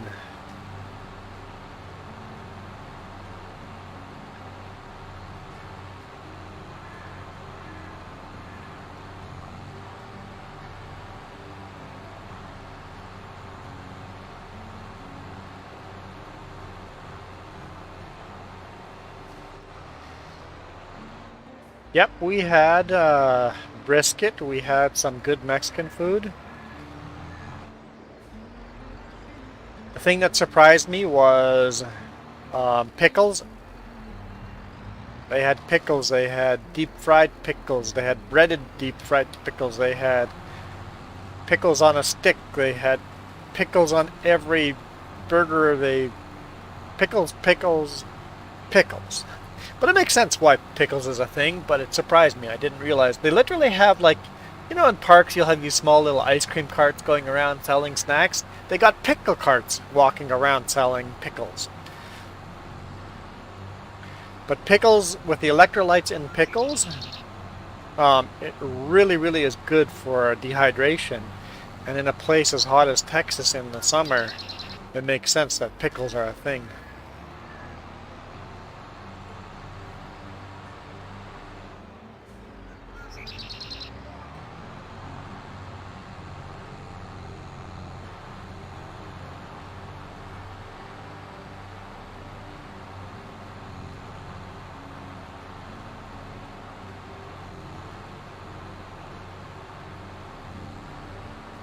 And it's the first time I've ever had brisket. Brisket was good. Texans know how to do their barbecues.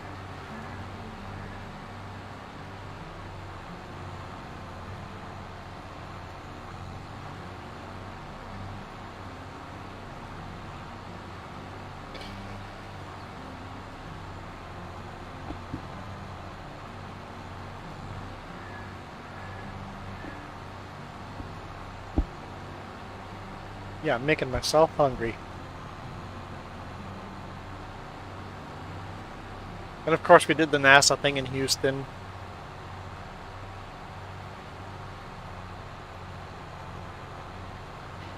They've got a Falcon 9 booster on display, so I made sure I went and touched the Falcon 9. Touching a modern rocket that's flying right now. That was pretty neat. The one on display in Houston has made 2 flights.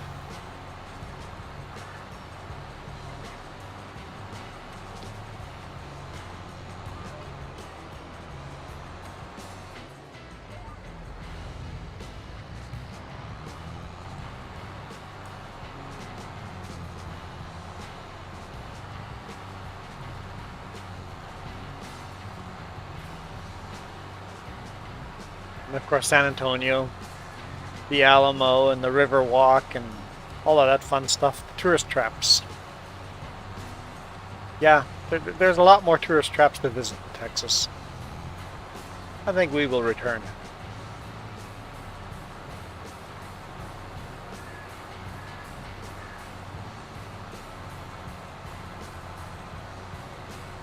Also, I have to say, I've had some interesting experience with car rentals before. National is a little more expensive than other car rentals, but man, that was a seamless experience. I highly recommend National as a rental company. Car rental company. Didn't have to fight them at all with add-ons and all the other stuff. Like, that's how the other companies make money, by really pitching. You have to buy our insurance, you have to buy this, you have to buy this extra. Ends up being more expensive at the other places if you're not careful. National walked in, said, hey, I got my own insurance right here. Didn't even need to see it, just said, initial here that you're turning down our insurance.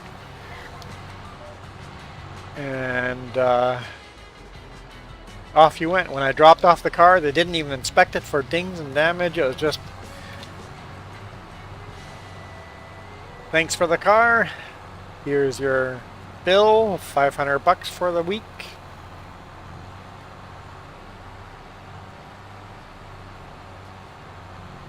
I think I will use them again in the future because of how pain-free it was. I'm willing to pay a little extra.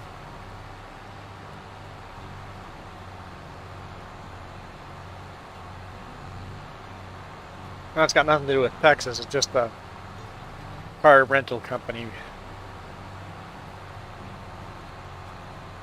I know my old job used to use them and had nothing but good things to say about them, so I figured I'd try them.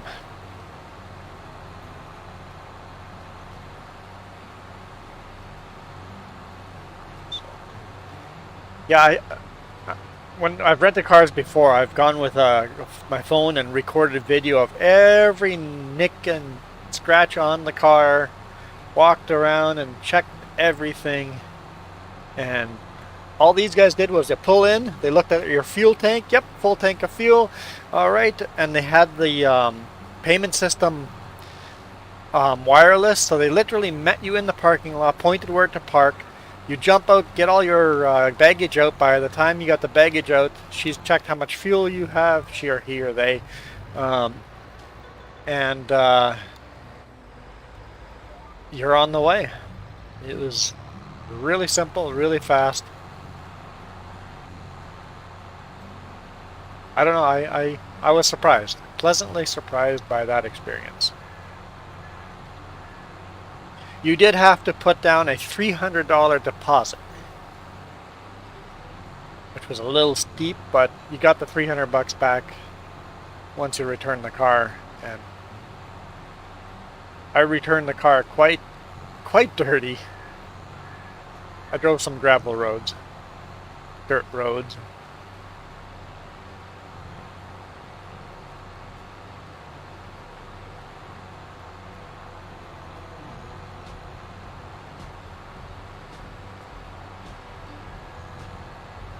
Also unlimited miles, so you don't have to worry about how many miles you're driving. It just, hey, here's a car. You have this many days to use the car. This is how much it's going to cost. That's it. Done.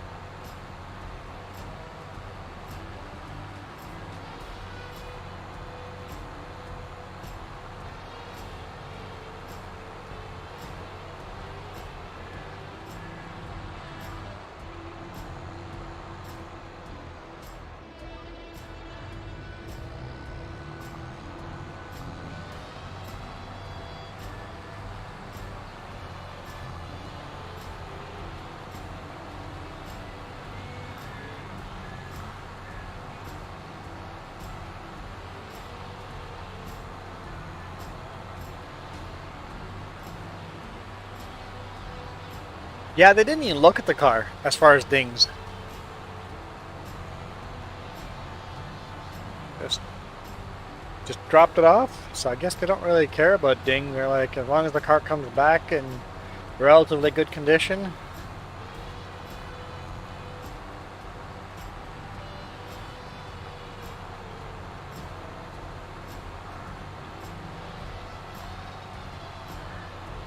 And also grabbing a car was unique. You had the person up front made your payment, and then you walk out with your receipt. Person in the parking lot shows you, hey, you have this car to choose from over here, this whole line, anything you want in there, keys in the ignition.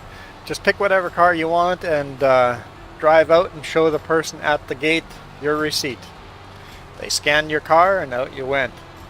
And then he goes, and we have quite a few, like we bought a small, or rented a small car. He just goes, there's quite a few full-size cars here too, so if you want that, you can get that for the same price. Or even a pickup if you want. We got lots of those in stock too. For the same price as a compact. Because whatever you want, I went for this compact because fuel economy. And then realized that fuel in Texas is almost free, so I could have gone with something like a pickup. Still felt like I was saving money on fuel. But I like taking something different that I haven't driven in real life to test out stuff and seeing what I like and don't like about the vehicles. I could have taken a Toyota Tacoma, the vehicle I drive every day at home, and driven that. It's like, what's the point? I like to learn new stuff.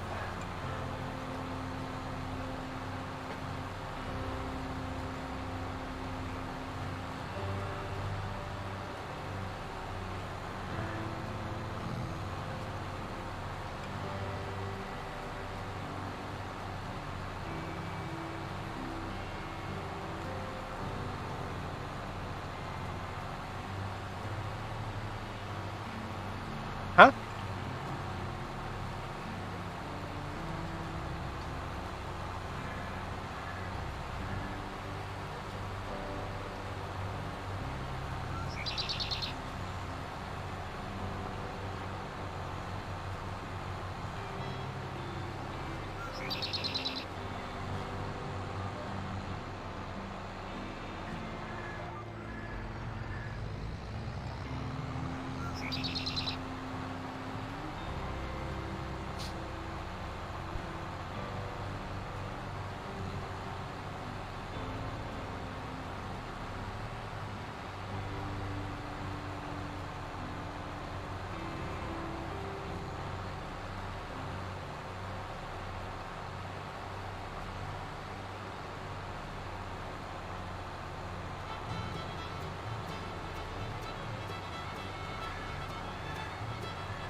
Alright.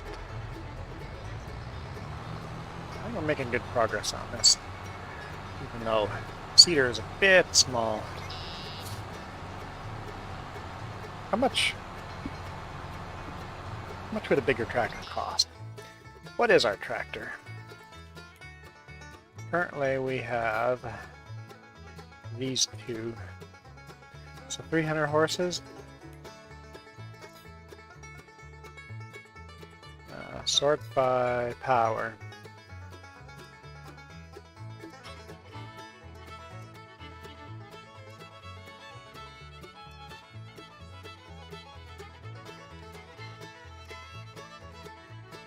Is that what we have? Yeah, we own that.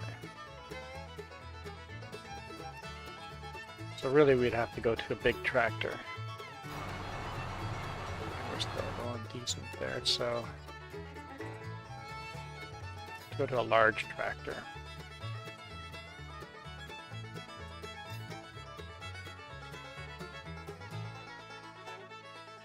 $500 horses. 388. Whoops.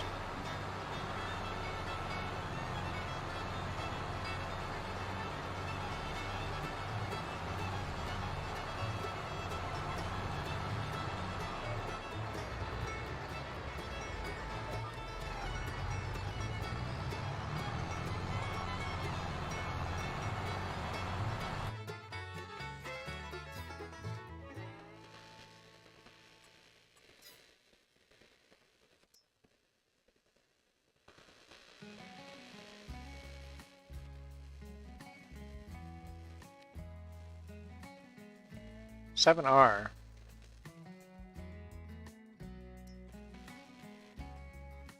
might be the one to go with.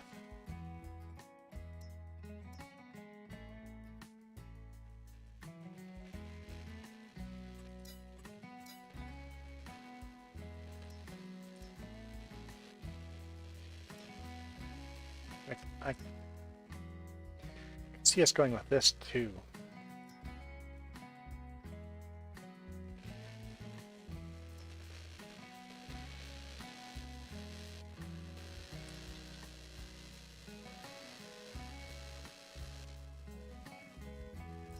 Really want to go versatile though. So maybe that'll be my... Let's maybe get a 7R right now.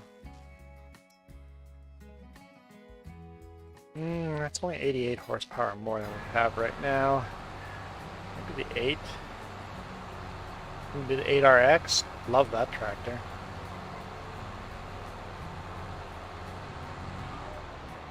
Oh.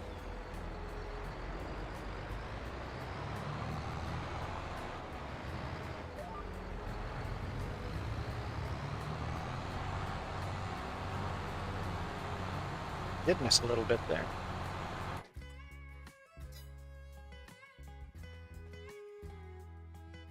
The 8R, I mean, we can't really afford it because we want to add stuff.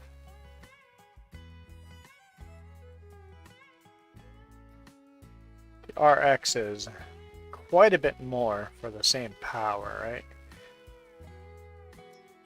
Yeah. But we're getting into the big tractors.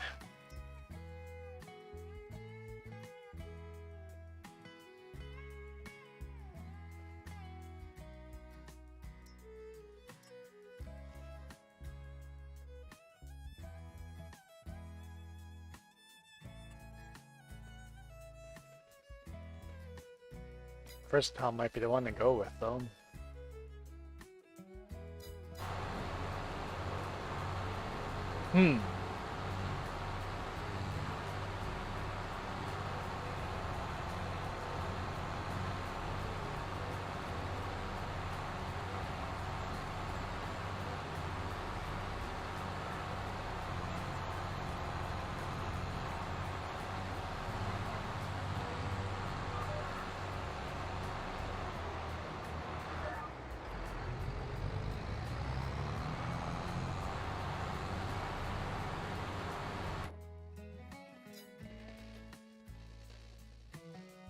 I think we're going to go with this one.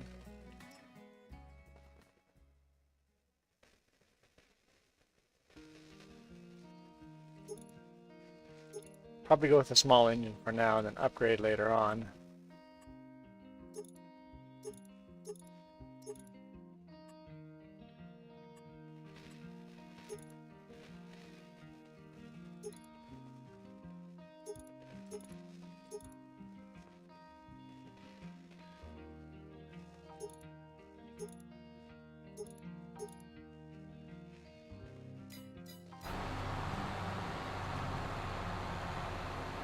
Let's stop our tractor. Now we can seriously look at this and see if we can actually get the 8R.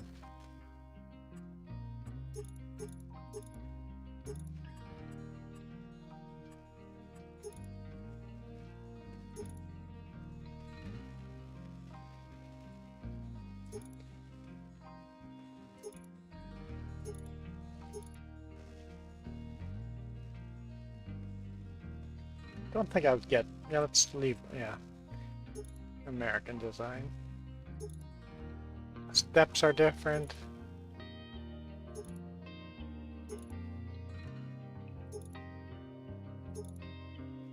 And the rear fenders are different.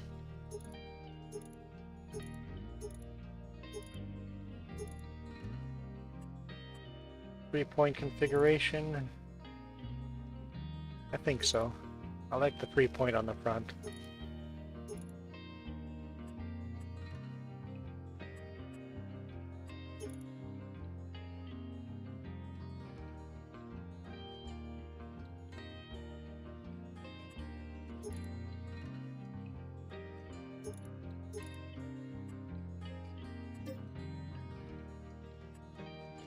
I forgot what our word was.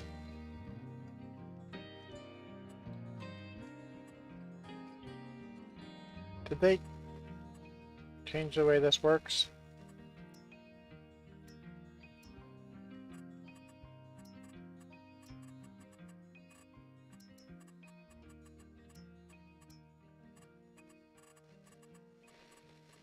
I think that's our word.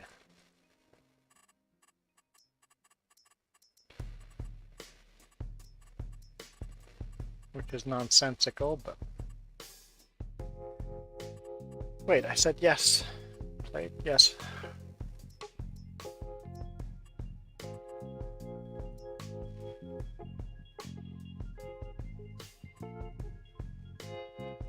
So that is more money than we have. How about we just buy it without the GPS and just leave it at the shop until we can afford the GPS.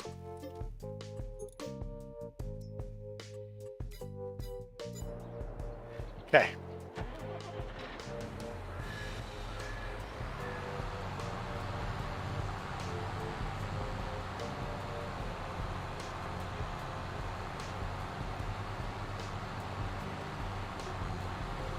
Another day, another dollar. Yeah, keeping busy is good.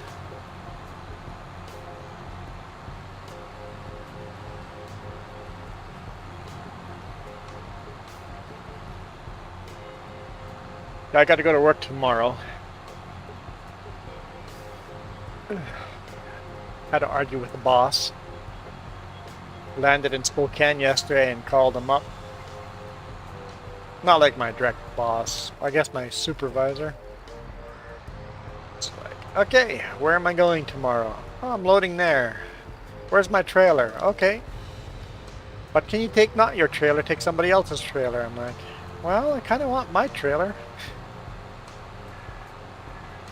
So I convinced him that I could take my trailer, but then he wants me to take this other trailer first, transport it to where my trailer is, and then grab my trailer. Like, okie dokie.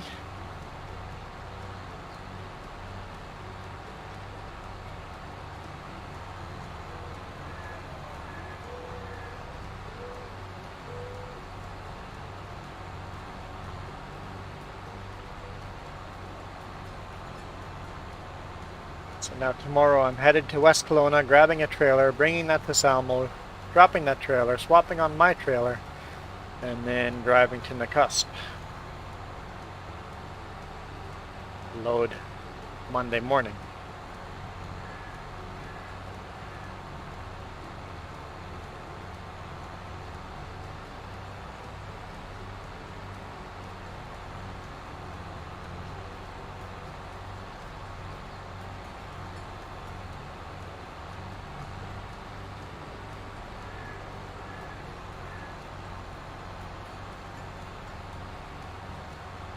Just taking a week or two off, I think, before coming back. Getting everything figured out and sorted out.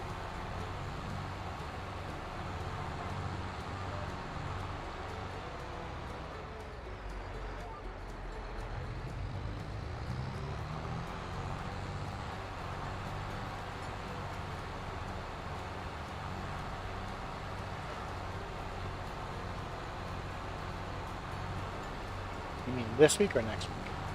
Okay.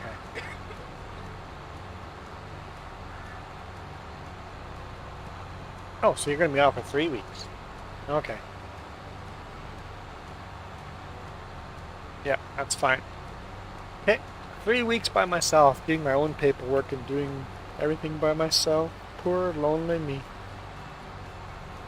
Like every other trucker out there. So it's okay.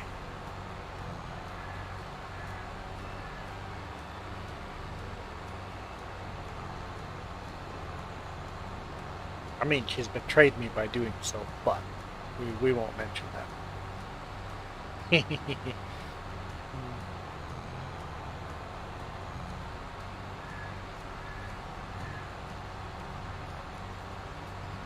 So nobody's told me to buy a new microphone on my channel for a while now, trucking.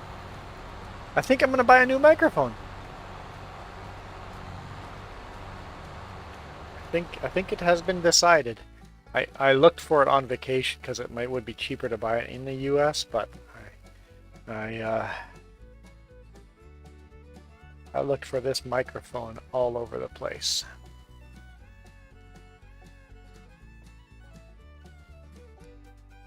Two microphones. One for Jess, one for me. I'm really excited to see what that's gonna do for our videos.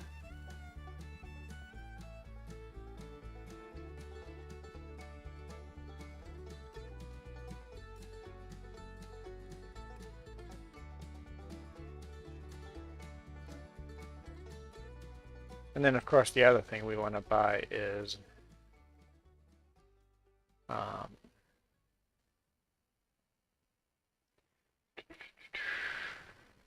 handheld Osmo 3. I'm debating about just buying both of them, like today.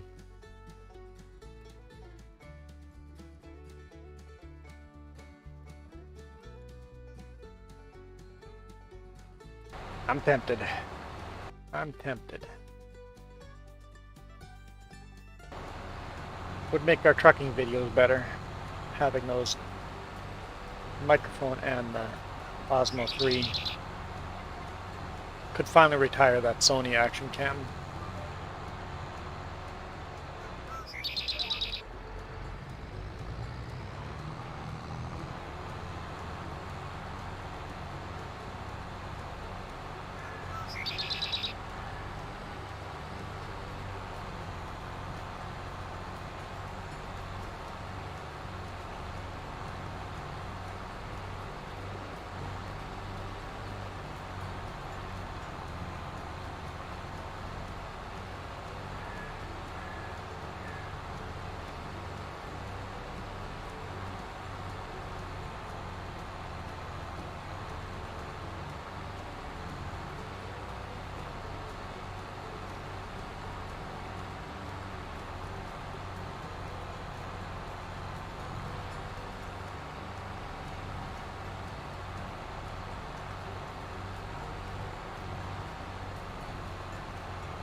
Yeah, we'll get this whole field seeded with this. Using quite a bit of fertilizer here, but should be okay, I think.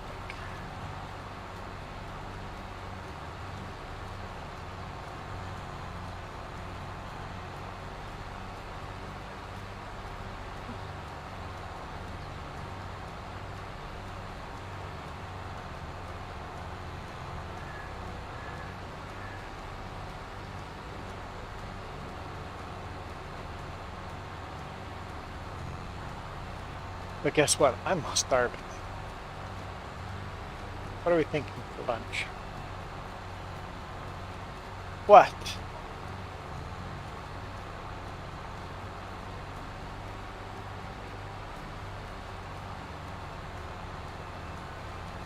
So we have no groceries in the house, basically. We just order some food.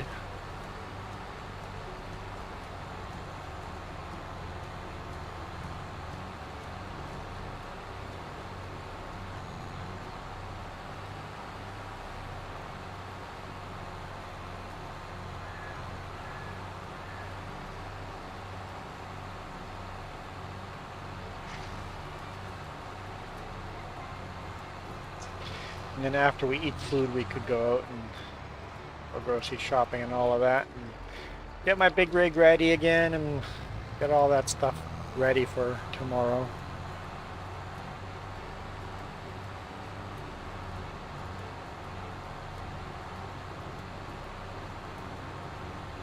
Just buy everything.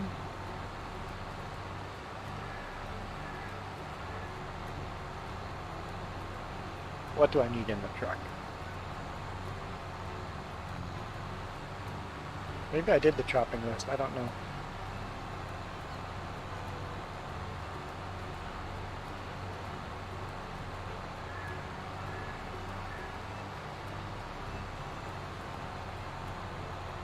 There's rice in the truck, right?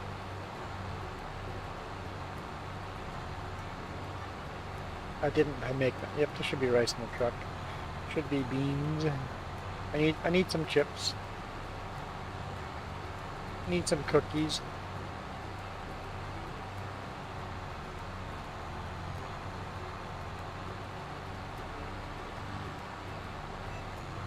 Yep. Just 2 and 2 if you can't find my type. We'll need to buy cheese slices. Burger buns, burger patties if needed.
For lunch, I'd be good with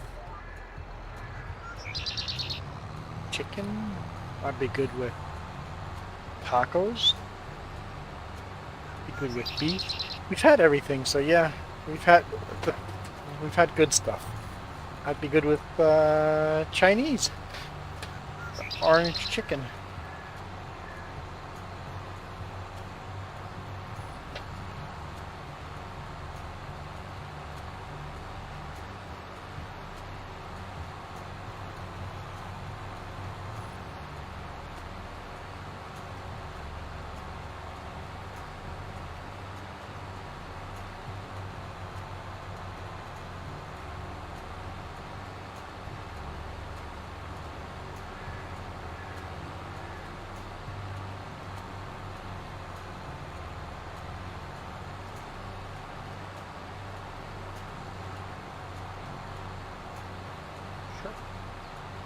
Sure, let's do it.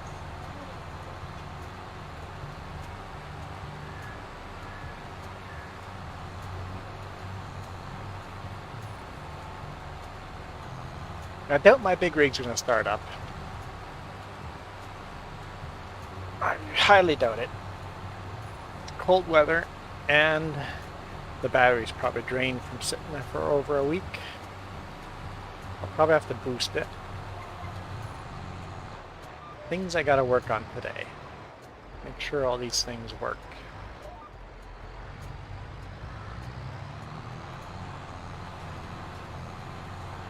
Gonna be a busy weekend. But Saturday mornings are to relax, so let's continue playing this a little longer before I have to go do all the busy work, you know, be an adult. I don't like being an adult some days.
Two more passes to go and then we're done with this field.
Last pass.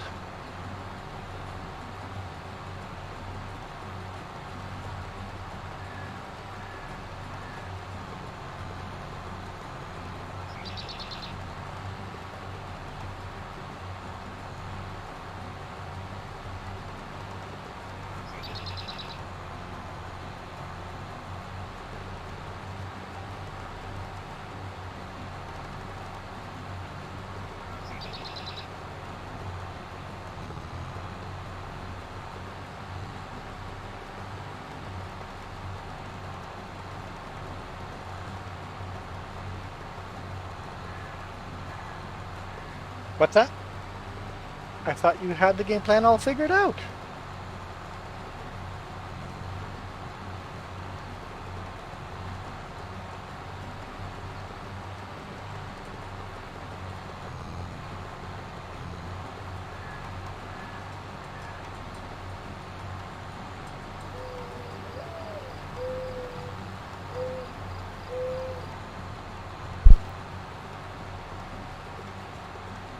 You thought you saw snow outside? How can you confuse daylight, sunshine, with snow?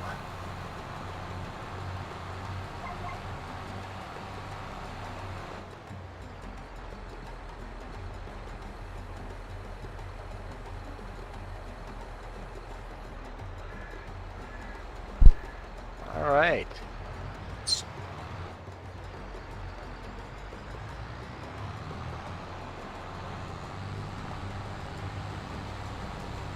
Oops, sorry, car.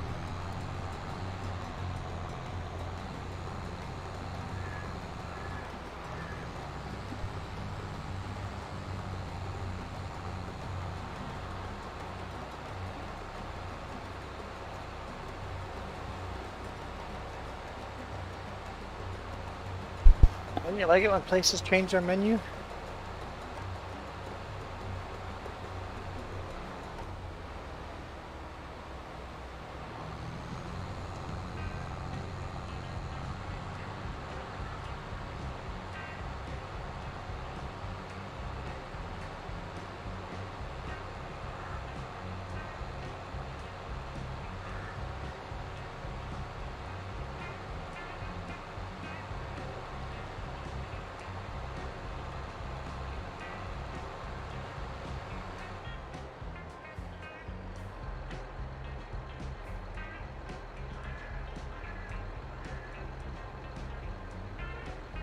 I don't like how I've been parking that.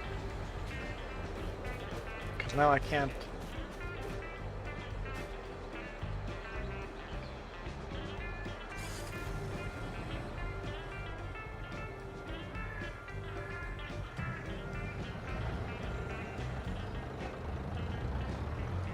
Let's park this one lane over, and then next time we have the pickup, we'll move the fifth wheel over. Fifth wheel flatbed.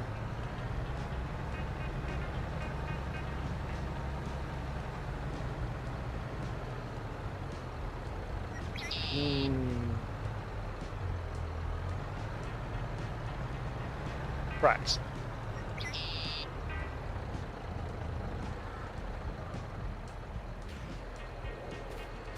Orange.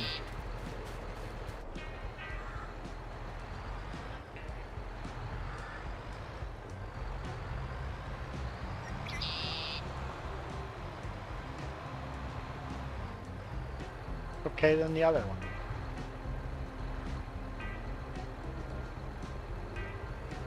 Fill this up with seed. Fill that up with fertilizer.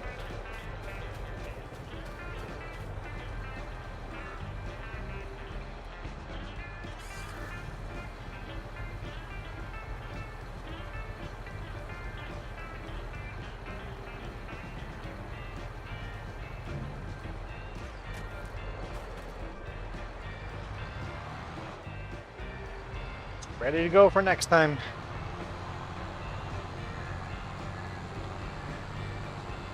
So let's repair everything in pressure washer as well.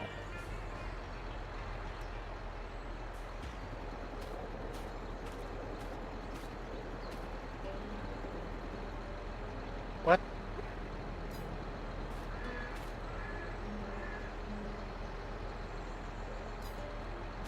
Too far away?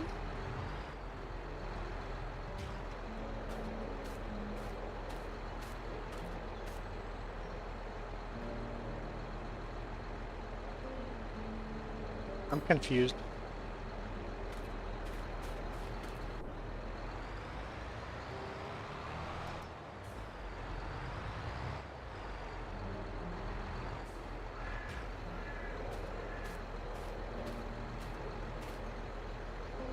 Yeah, I guess I just have to be closer.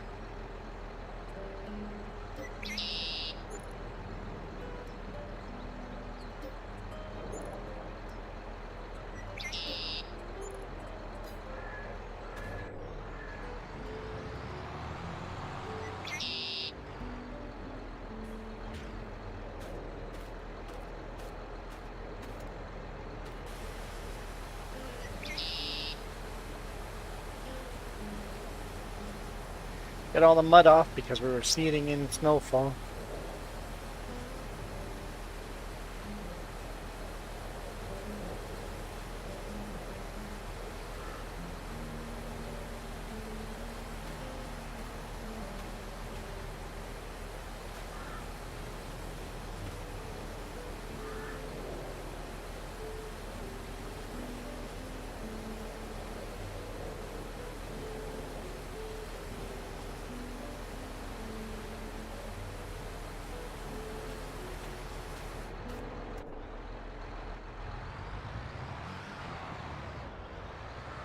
Park this inside.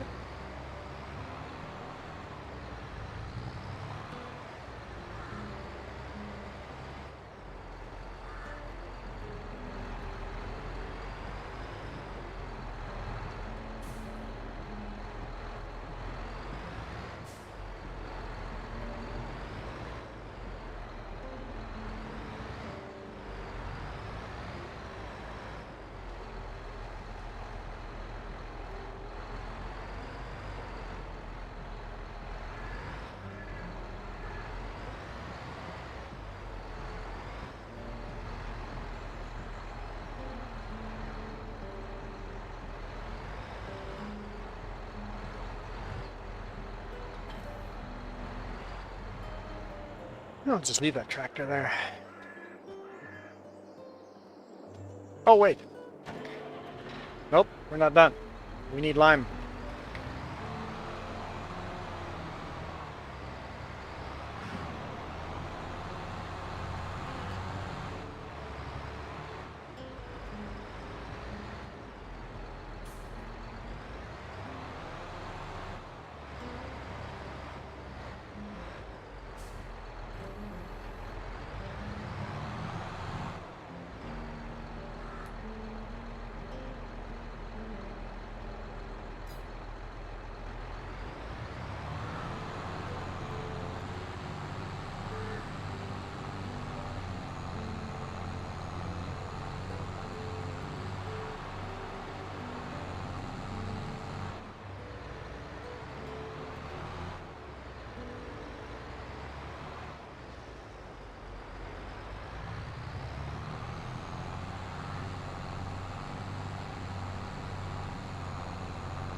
Spread a lot of lime on this field.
halfway through the line and haven't even gone around the field once.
I'll just run back to the truck and fill it up here right away. I'm at 27% now. Instead of bringing the truck out here.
Almost full.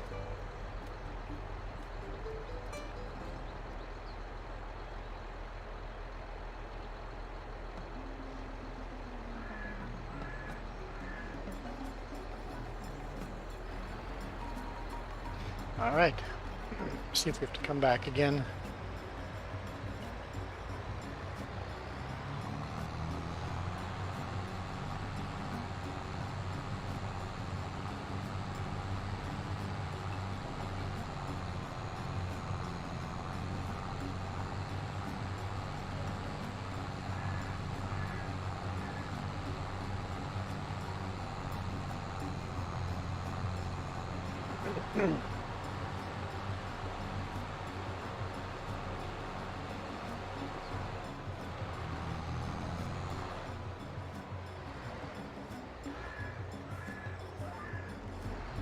Probably have to come back for one more load, or at least partial load, but we'll see.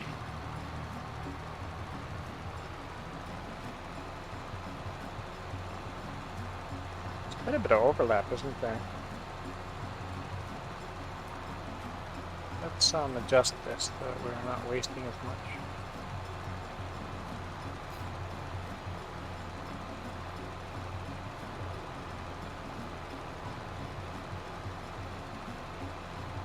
do one more. See what that looks like on the next pass.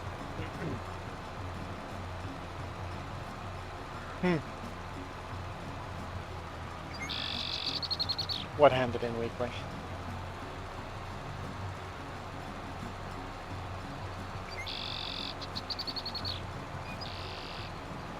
I'm not sure where.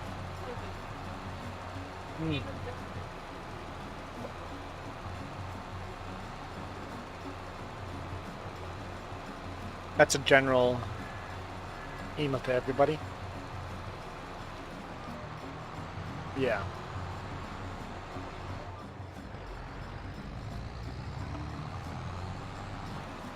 See, it's still wider than it needs to be.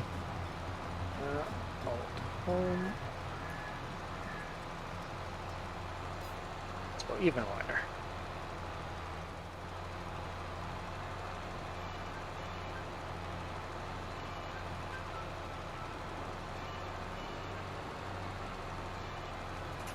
Update that.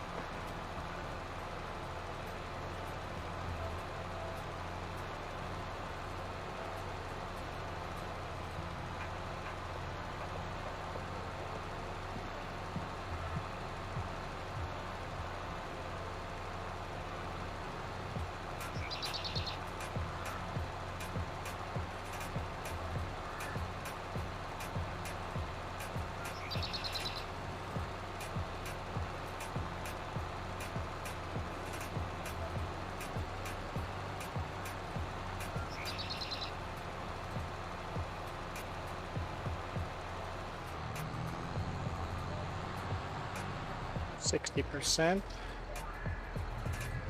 See, that overlap looks better already. Hardly any overlap. Am I going to miss any? No, I think I'm happy with that. Let's save that. 18.4.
%2 left.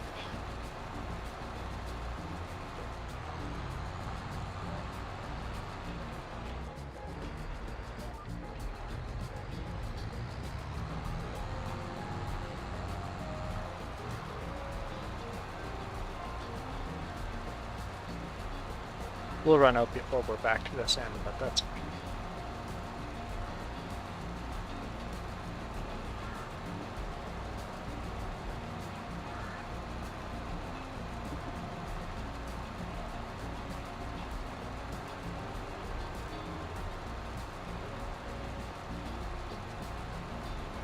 This field's taking a lot of lime.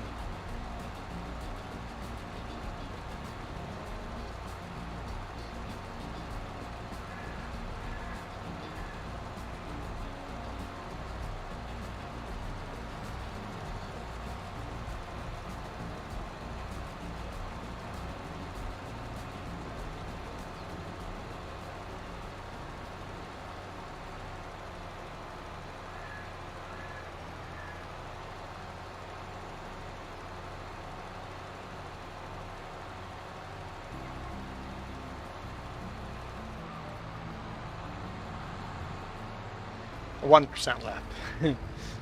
So it takes 20% basically to get from one end to the other. Definitely taking a lot more than the other field did.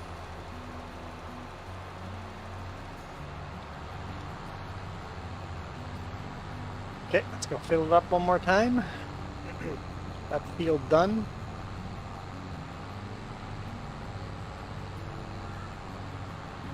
But we're gonna call it a day because I'm gonna go eat. I'm gonna go eat. So thanks for all the comments. A bunch of you dropped in, but it seemed like everybody was just one person at a time commenting. Just works, I guess. Just different.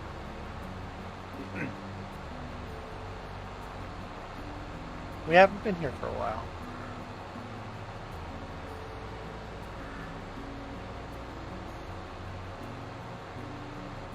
Start planning our next vacation.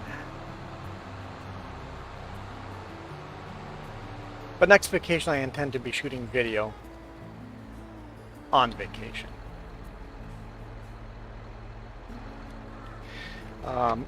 Tonight we should be around. We'll see, James might be doing a live stream.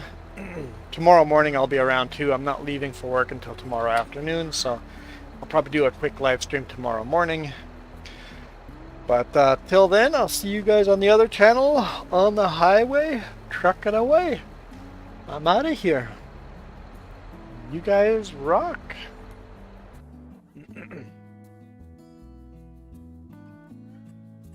That's not the button I wanted, but sure, let's go with that.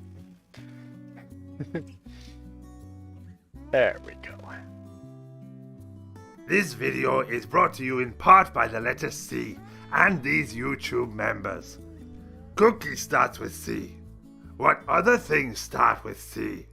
Oh, who cares what other things? C is for cookie, and that's good enough for me. Thanks for watching. Nom nom nom nom nom nom.